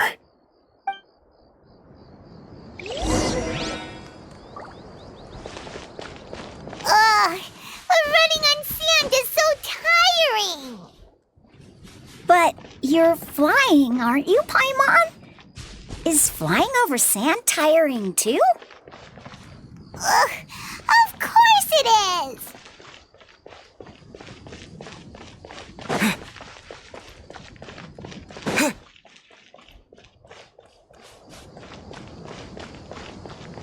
Voices, over there. It sounds like an argument. Whoa, you have really good ears! Don't get any closer. They'll notice us. Dia's talking with the Eremites? Very interesting. Let's listen in. If you had informed me sooner, there'd be plenty of room for us to... You're one of us. We would never lie. Scholars. You don't know as much as I do. Need me to... I knew it. That's our Dia. Dia? Why would you... Dia! Hey, what are you doing? Huh? Didn't you say you'd help me find Grandpa? Why are you on their side? Well, look who's here. Ain't that something? This complicates things. You've betrayed Aru village?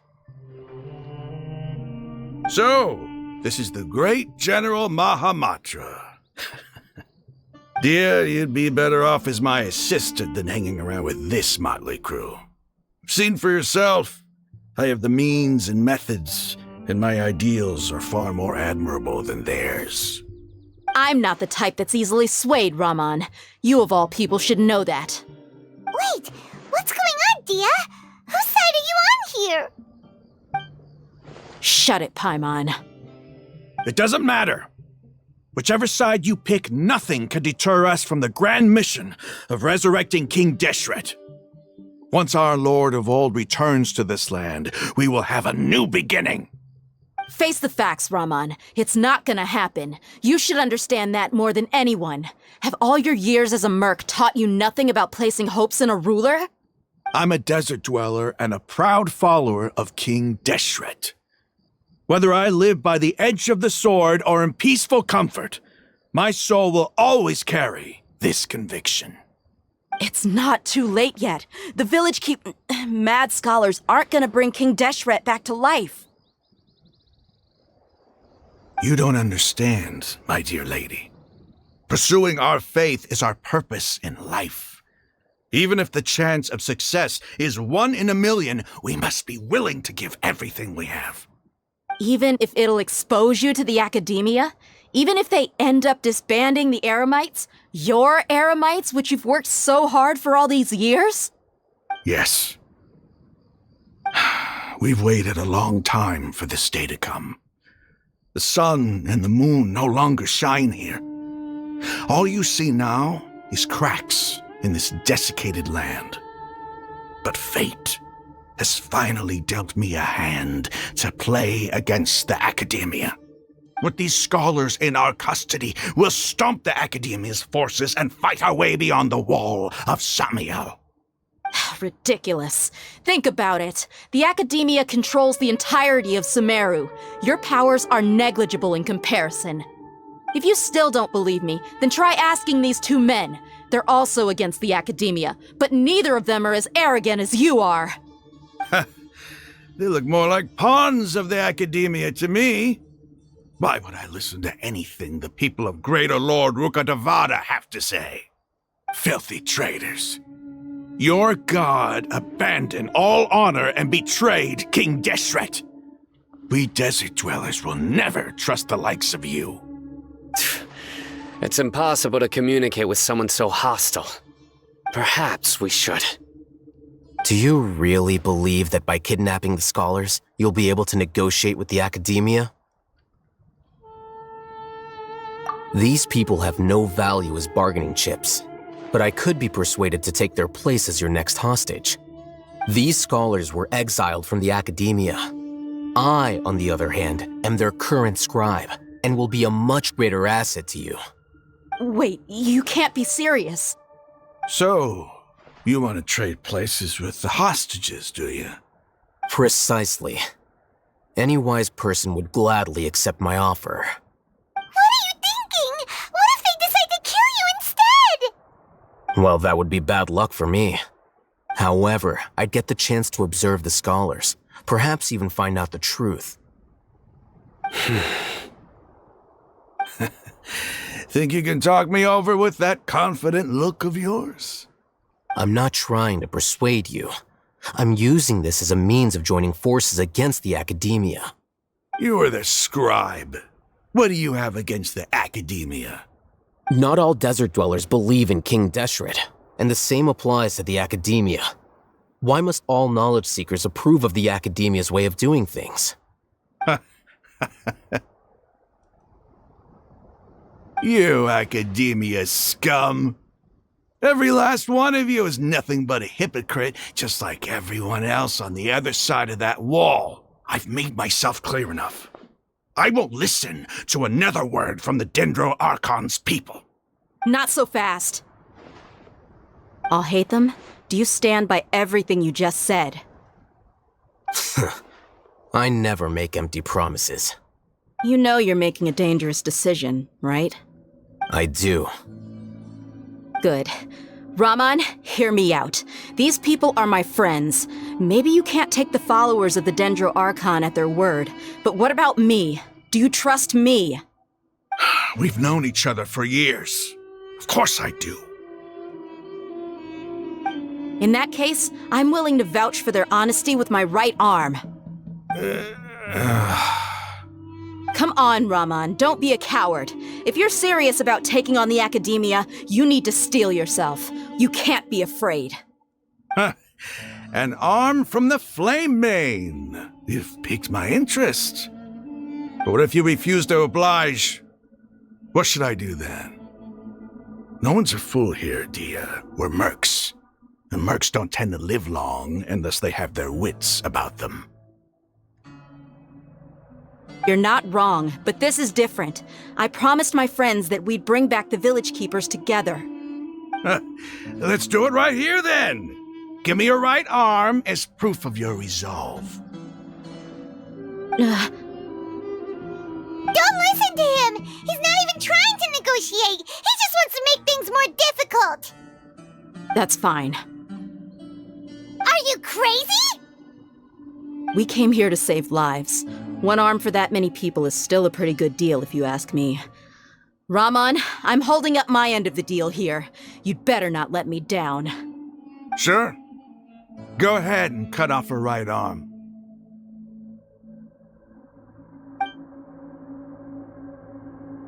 No! Dia! What are you gonna do? Think of something! You don't have to go this far. That's not for you to decide. Do it!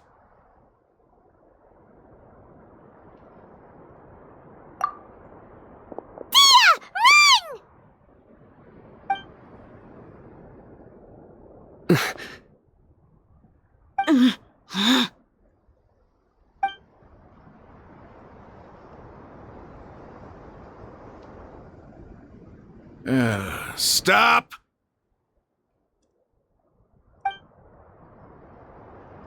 What's wrong? Can't do it? Flame Mane, you and I are both desert folk. Cutting off your arm is no different than cutting off my own fingers. Where's the sense in cutting my own kin to pieces? You've shown me that you're serious. Go on now, take your friends and leave. Meet me in the desert at noon tomorrow.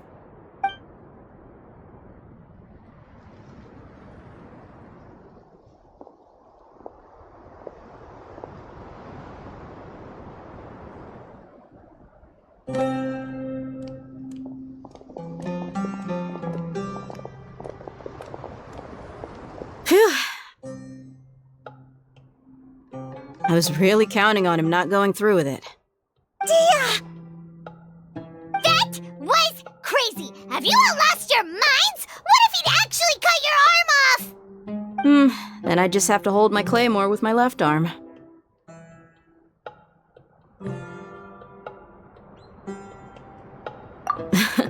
Okay, I'm sorry. But sometimes when you're out on a limb, you gotta double down to seal the deal, you know? Don't ever make a promise like that again. I can deal with the likes of them. If it came down to it, you would not lose to them either. I don't doubt it, Sino. But this is about more than me and them. There's a lot more where they came from. Even if we got rid of one bunch of radicals, there are others out there. Wiping them out would do more harm than good. As you wish. I'm sorry, Dia. I should have stayed put and listened. I should have trusted you. It's okay. I promised you I'd help find your grandpa, so I'll do whatever it takes. Whatever it takes? You just might be scholar material. Huh? Are you serious?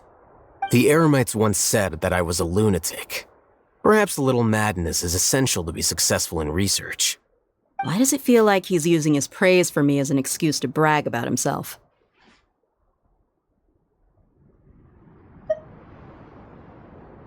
Okay, let's get moving. We should head back to the village and rest up. Today was just a trial run. Noon tomorrow is gonna be the hard part.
You need to watch out for any signs of earthquakes and sandstorms. I suppose wisdom. What's the big deal?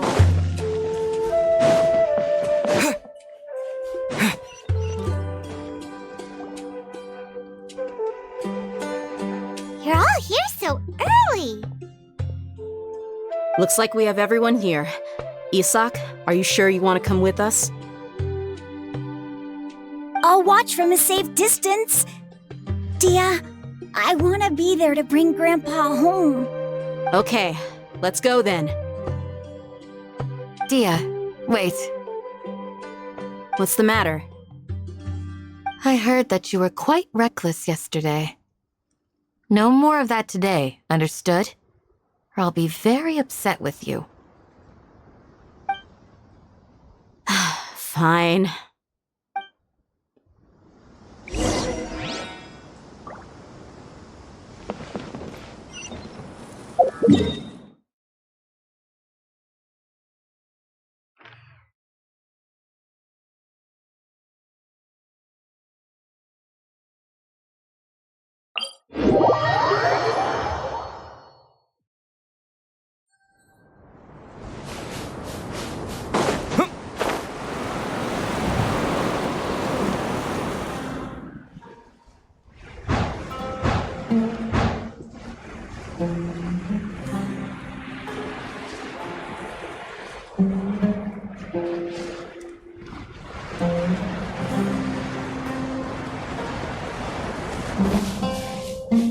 Propagate!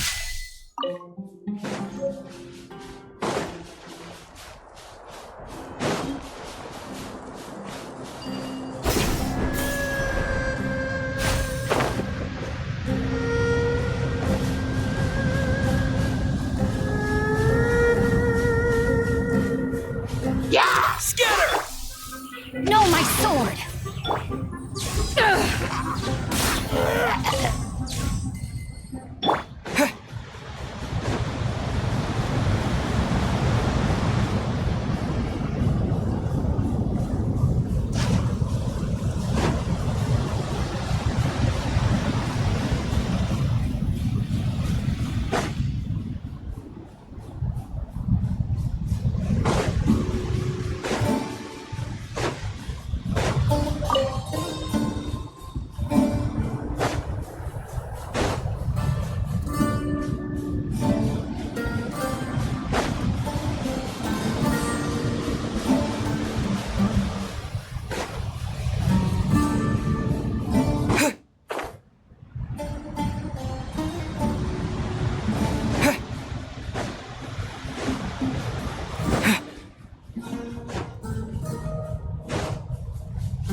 They got here before us. Uh-oh. Is it because Paimon overslept by 5 minutes and held everyone up?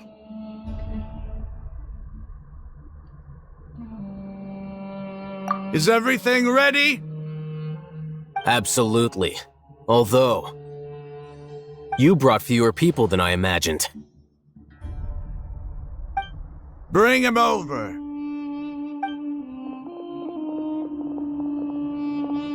Grandpa! Why is there only one of them? Rahman, I've always thought of you as a man of his word. What's this about? It's a one-for-one exchange. Sounds fair, don't you think? And let me put it this way. Agreeing to any kind of deal with the Dendro Archon's people is already a huge compromise on my part. Don't you think you've asked enough?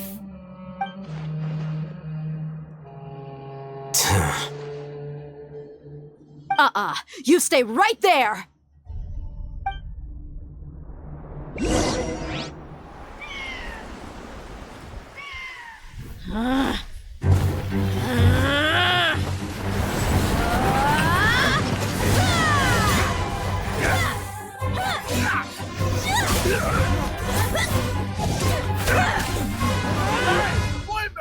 What do you think you're doing? Grandpa! Don't you see this blade here? You coward! Why are your hands shaking? Wait a second! It's a earthquake!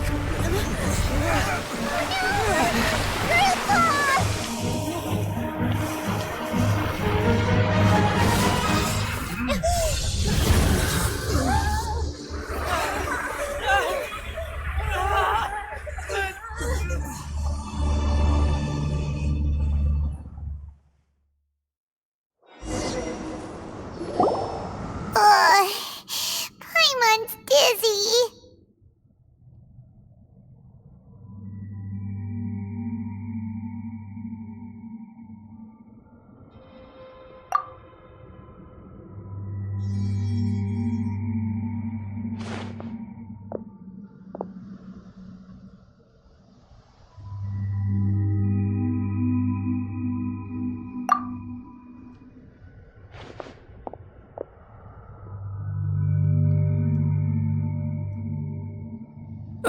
This day's going just great. What a nuisance. The sand dune collapsed. I saw an energy field. The village keeper protected us. It glowed green with dendro. Just like you said, it may well have been the remains of Lesser Lord Kusanali's power inside the scholar's body.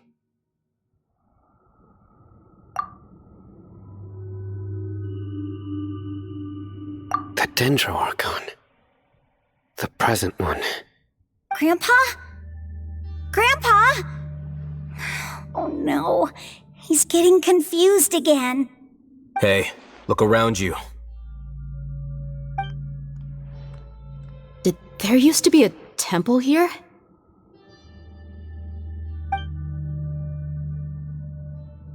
It seems that when the sand dune collapsed, it exposed these underground structures. The symbols on the gate belong to King Deshret's civilization. This structure must be ancient. Over time, the sandstorms completely buried it and left it in the state we see now. It could have been an underground palace in the distant past. Oh, a miracle. Praise King Deshret! What's he doing here? And his men too? They must have fallen down here with us. Pretty lucky if you ask me. Most of them seem in really bad shape. Except for him. He got off lightly. Mind your head. No, this isn't the time for conflict. Our exalted lord has shown us the way to his sacred palace. He's not actually gonna go in there, is he?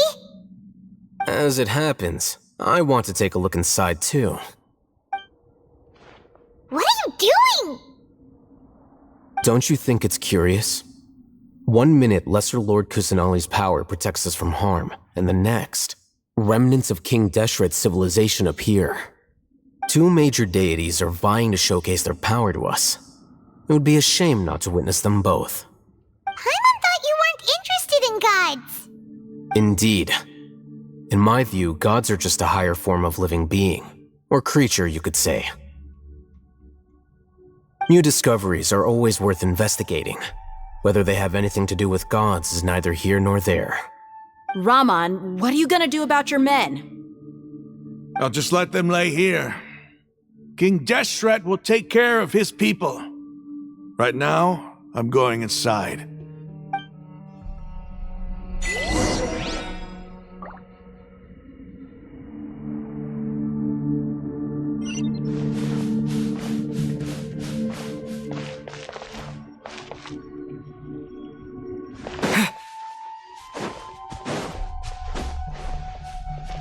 Grandpa?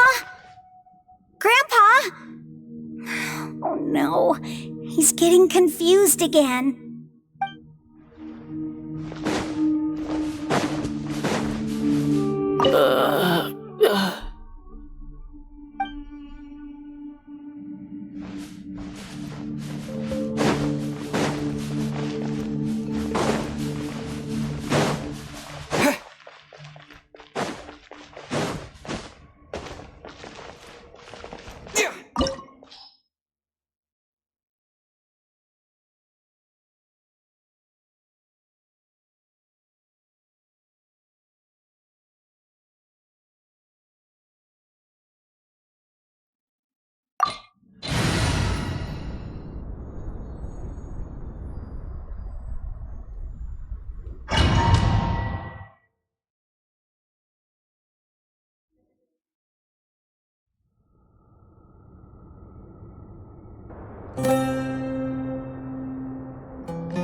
It's full of life here. This defies comprehension.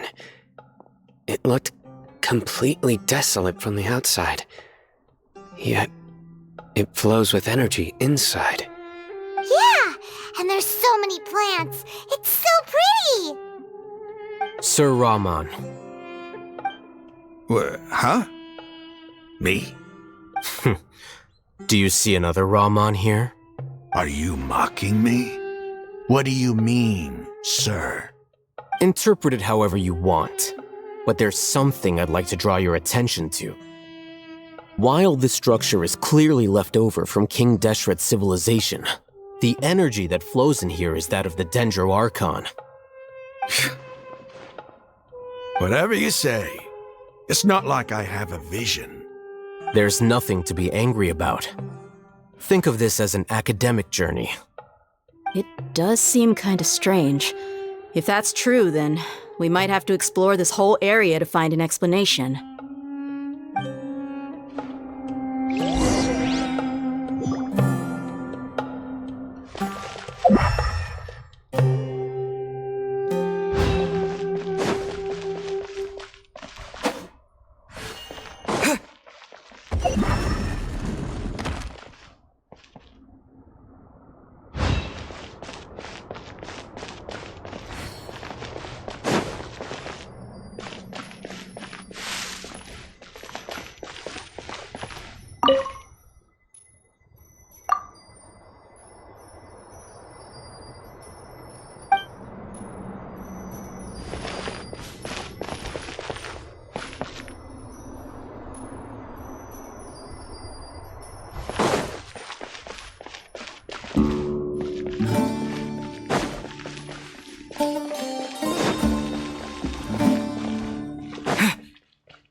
Eyes on me! Witness the power of Gugwa! Propagate!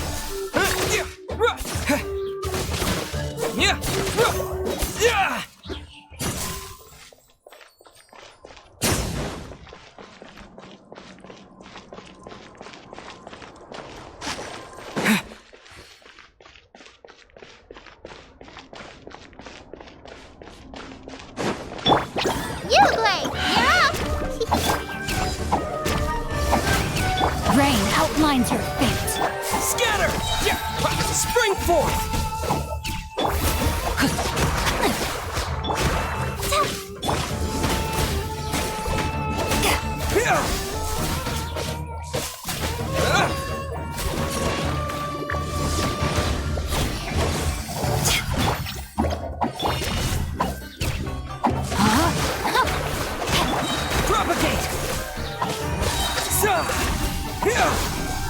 Let me weave you a verse.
Propagate!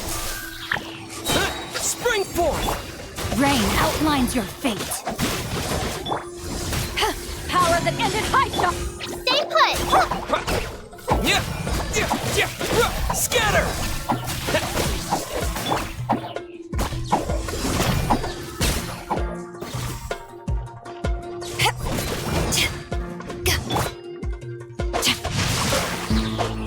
Propagate!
Germinate!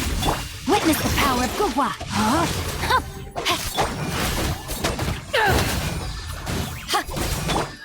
Scatter!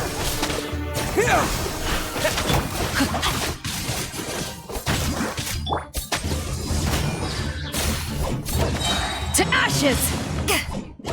Useless! Yeah? Scatter! Rain outlines your fate.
Propagate!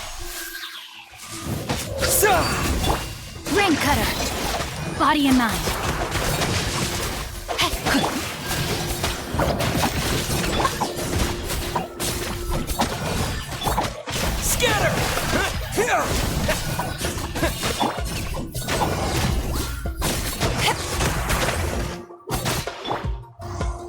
Germinate! Time to act. Let me weave you a verse.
Time to act.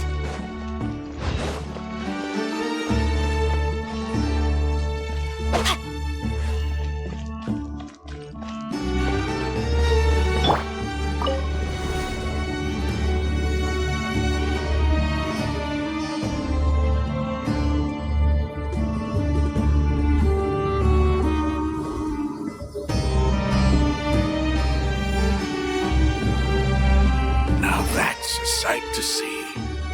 King Deshret's splendor surrounds us. There's so much vegetation here. It's different than what I expected. Sure are a lot of plants for a desert. That's what I call divine providence of King Deshret.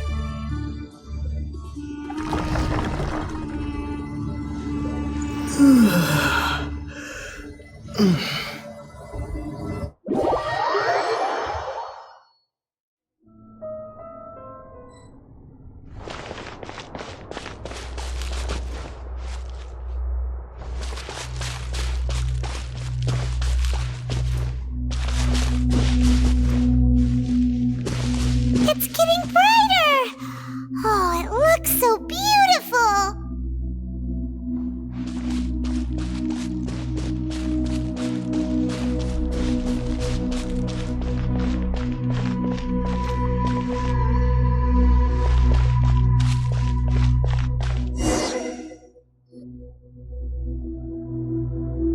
Wait. What's that?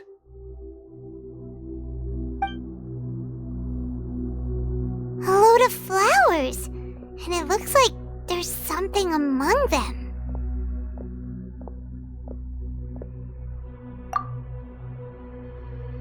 These are King Deshret runes.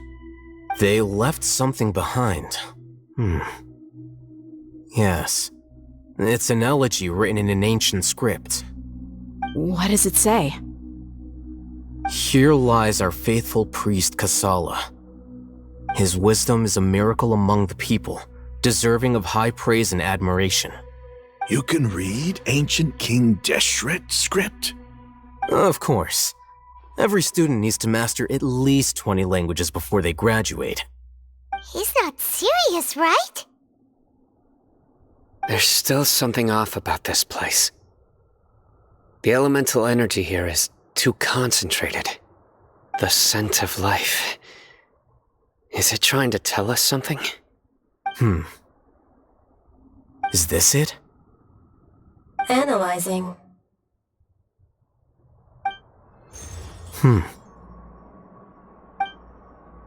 There seems to be a hidden message among these skeletal remains.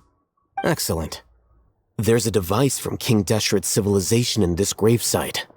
I'll transmit the information over and project it for everyone to see. Isn't sharing knowledge against the Academia's rules? Yes. However, under the circumstances, I'd prefer you to see this for yourself. You'll understand after watching it.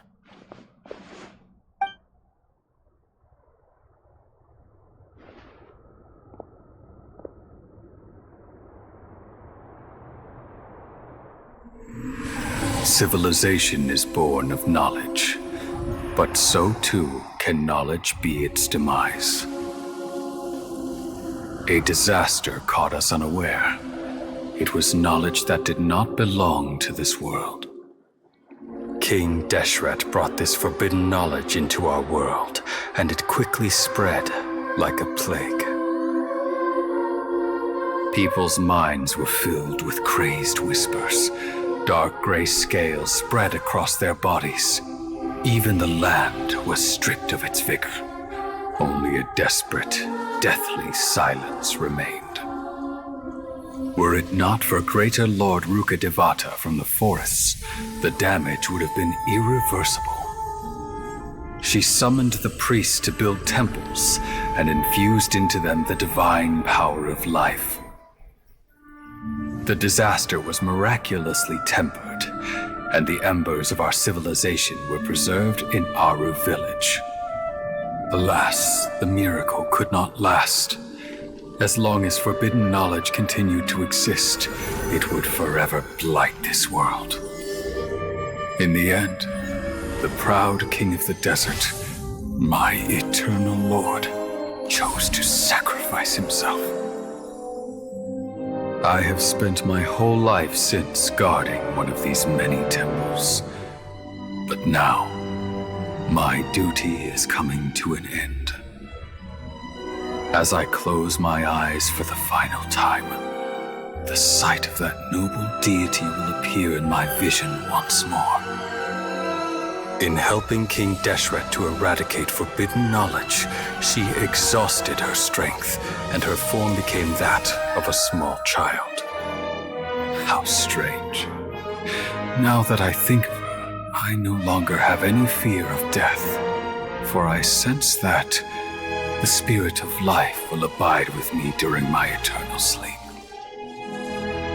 Children of the desert, cling no longer to past grievances, but hold tight to the memory of this act of benevolence. What was that? The priest's memories. No, impossible. Greater Lord Rukkhadevata. So the former Dendro Archon and King Deshret were never enemies at all. But this doesn't make any sense. The Dendro Archon's followers, they're clearly... Was that the former Dendro Archon? She became so tiny in the end.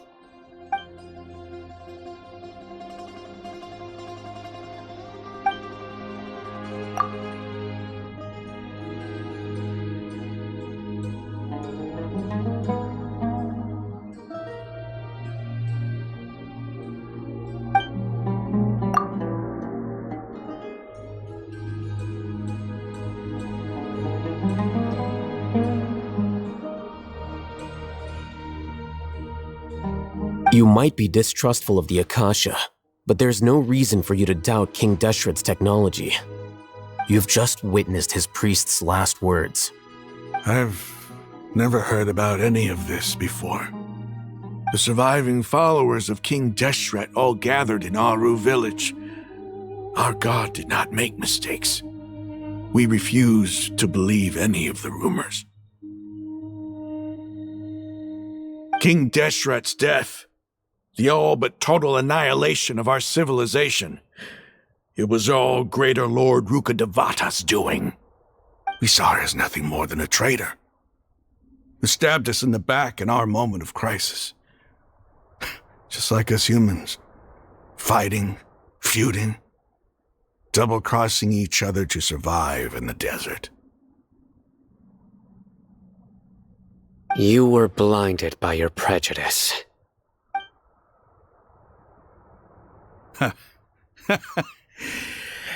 If I hadn't seen this for myself, if I hadn't witnessed his last words with my own eyes, ears, and heart,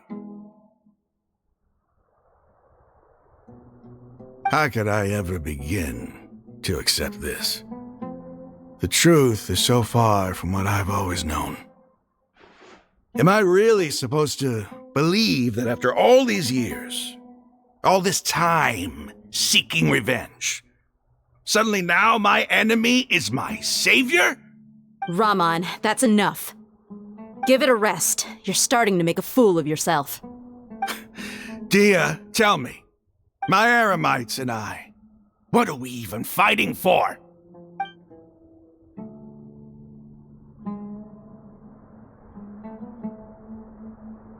Hey, how you doing? I'll live. Thanks. I should probably go. Can't just stay here forever. What's your next move gonna be? Oh, I know what you're going to ask. I feel deeply ashamed of everything I've done. You'll get everything you're asking for. But please, give me some time. After everything that's happened here today, somehow I need to explain it to the others. It's not gonna be easy. Well, I guess that's for me to deal with. Dia, this is where our camp's located. Make a note of it. When would be a good time for us to go? Tomorrow, I'll convince everyone that we're all on the same side. And I'll return every last one of your your village keepers. We'll share our other resources with you, too.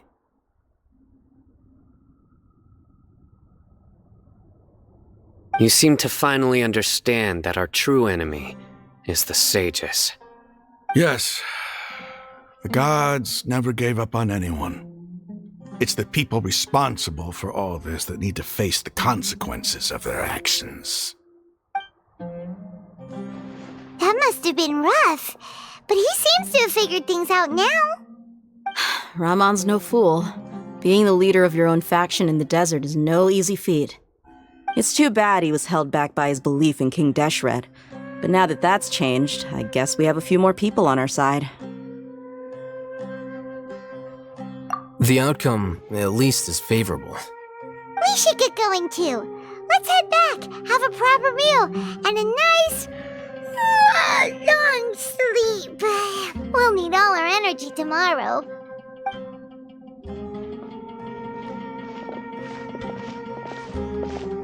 Sino, we're leaving! Stop yelling.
Ramon, we're here. Everything's been arranged. Someone will bring the village keepers back to Aru village shortly. I guess all I can say now is, thanks for agreeing to help. Don't mention it. I think we can both agree you went to hell and back for it. But we share a common cause now.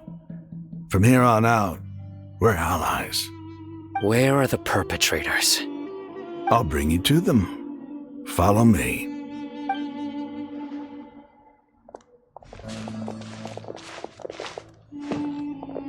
So these are the people who kidnapped the village keepers.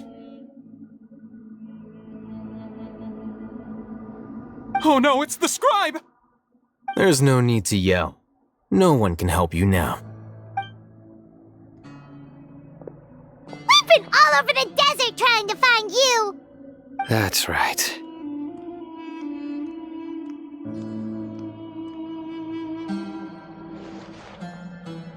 General Mahamatra? No. Make it quick, please. Swift and painless. Whoa. The moment they set eyes on Sino, they turned pale like they've seen a ghost! You should have known that I would be coming for you. Wait, we were just following orders. You know what I'm talking about, right? There's no way we could have done all this by ourselves. No, not Sino. He's gonna tear us limb from limb. I could do worse. Please have mercy. Start talking. Otherwise, I'll have to resort to other methods. So, your superiors have kept you quite busy recently. Why? What are they trying to accomplish? They wanted to extract canned knowledge. Don't play dumb. You know what I'm really asking. They extract divine canned knowledge. Then what? I really don't know how to explain it. Well, you better start talking or you'll be sorry! You don't want to make things any more difficult for yourself, do ya? Be my guest.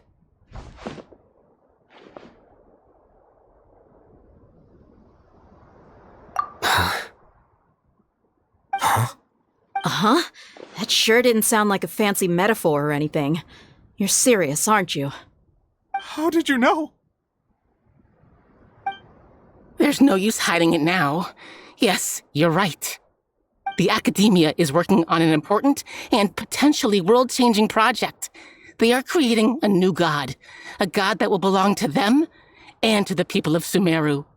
It may seem as if Sumeru's academics are thriving, but ever since the death of Greater Lord Rukkhadevata, scholarly breakthroughs have been few and far between.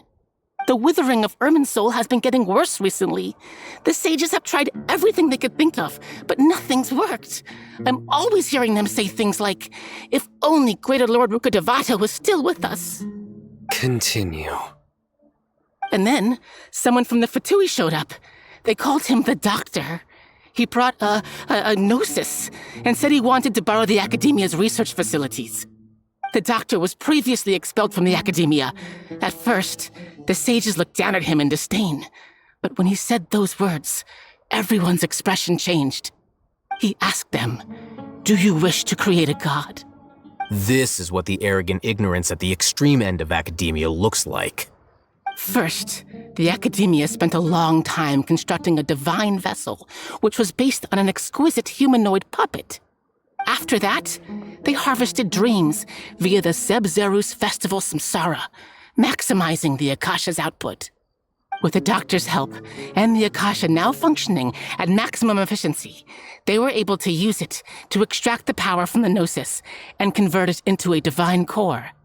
Next, they decided that their new god needed to possess divine wisdom. For that to happen, they needed a huge quantity of divine canned knowledge. It adds up. But how do you determine whether the knowledge extracted is of divine origin? Call it an educated guess? The Academia has been trying to figure out the exact source of the scholar's madness for centuries, but to no avail. Nobody can explain the cause of this phenomenon. Surely you can see what that implies, Scribe Al-Haytham. If it's knowledge no mortal can comprehend, then it must be something only gods are able to decipher. In other words, it's the source of the God of Wisdom's omniscience and omnipotence.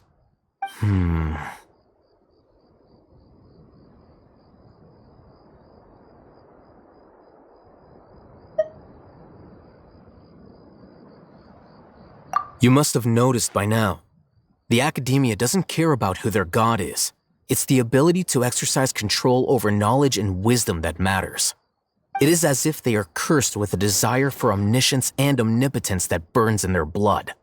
Some organisms demonstrate phototaxis, and thus orient their entire lives in respect to sources of light. For the sages, their only source of hope is the existence of a deity who embodies the acme of wisdom. This is but a form of phototaxis. For many scholars, the absence of a god of wisdom means stumbling in the darkness for the duration of their lives. Then what does Lesser Lord Kusanali mean to you? Is she not a true god present in this world? If you already have a new god, why try to create another one? From the beginning, the Academia has never treated her as a god. When the Academia first discovered Lesser Lord Kusanali, the newborn god of wisdom, the sages hoped that she would be as wise as Greater Lord Rukkhadevata. But upon evaluation, they found that at the time she possessed no more intelligence than any ordinary human child. The sages never had a ruder awakening. This forced them to accept that Greater Lord Rukkhadevata had indeed passed away. Not to mention that Lesser Lord Kusanali's gnosis had been used to power the Akasha this entire time. By herself, she has neither an Archon's raw power, nor the spectacular insight expected of a god of wisdom. Slowly but surely, people began to forget about her existence. So, this is the path the sages have chosen.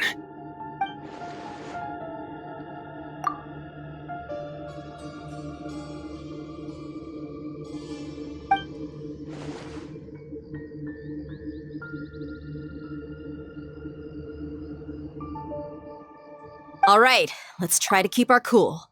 If everyone's in a bad mood, then let's change up our scenery. Raman, give me a few men to help us escort the village keepers back to the village. And these two scholars, they're coming too.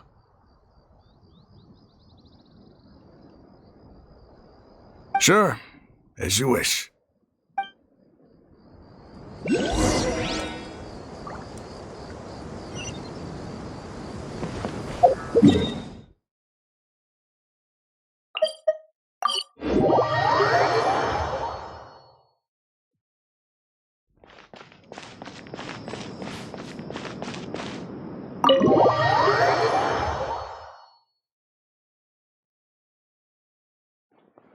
The village keepers you found have all been returned to their homes, and each one has a dedicated caregiver to look after them.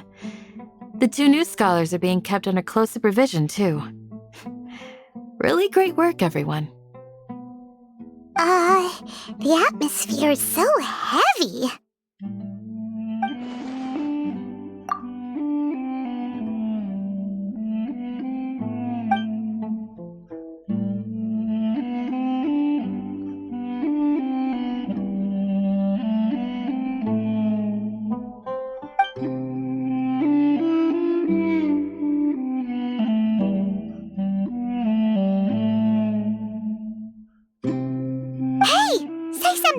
Stop spacing out! Come on, is there nothing left to talk about? In that case, let's all get some water and try to think about something else. Or I can go fetch some snacks. Oh, Paimon's so coming with you! Do you have any plans, Traveler? Gods above, you're not talking about work, are you?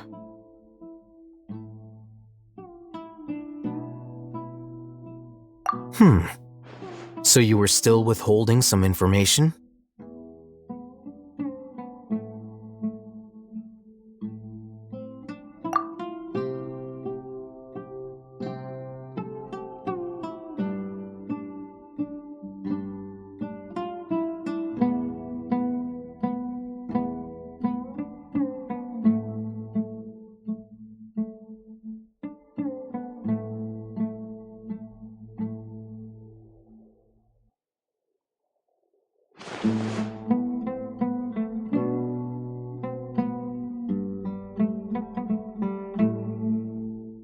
Even though we lived through all of this firsthand, it still feels super surreal to hear you talk about it again.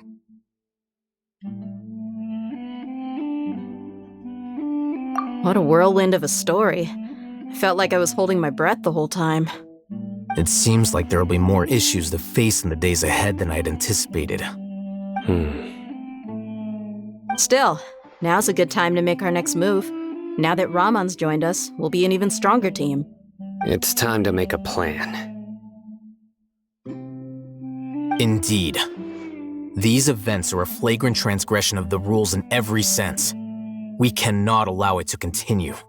So, everyone, are we on the same page? Crush the sages and rescue our god. That is our ultimate goal.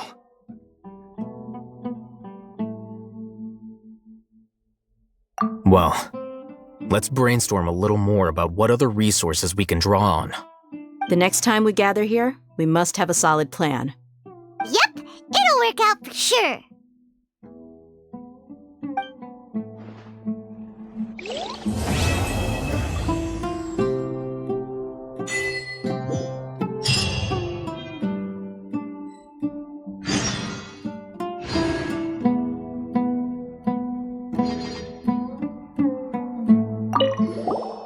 Don't rush. This is a big undertaking, and the planning and preparation for what lies ahead will no doubt take some time. Take it slowly. We need to make sure the plan is as effective as possible. He's starting to read his book again. Hey, are you even listening? Would you like me to lend you something to read? No way! Your books aren't quite to Paimon's tastes. I was joking. I know my books are far too difficult for you, and I have no intention of lending them out. Ugh, you're so annoying!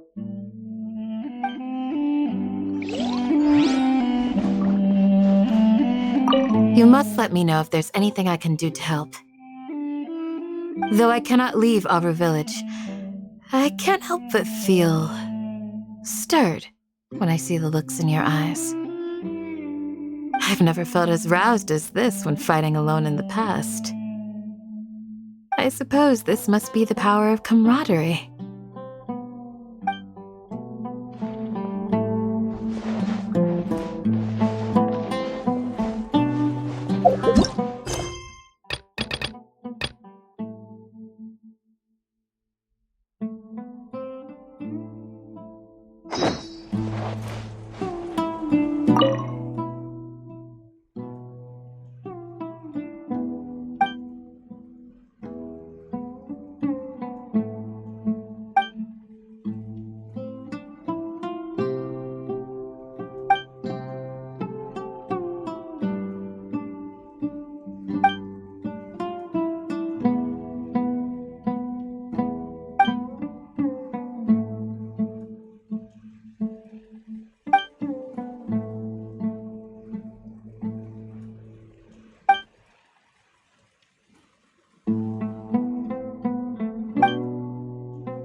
The past few days have been some of the most challenging work I've ever taken on, and none of it'll earn me a single mora. I can't believe it. Look on the bright side, Dia. Maybe we'll get a huge reward after this is all over. You've got a point. Hey, what would you do if you woke up tomorrow with more money than you could ever spend? Paimon would buy boatloads of tasty snacks. That's it? And maybe some tasty drinks as well? How adorable. Well, here's to all our indulgent fantasies. If there's a chance they can come true, I'll give it my best shot. And here's hoping that everything we do from now on will change this world for the better.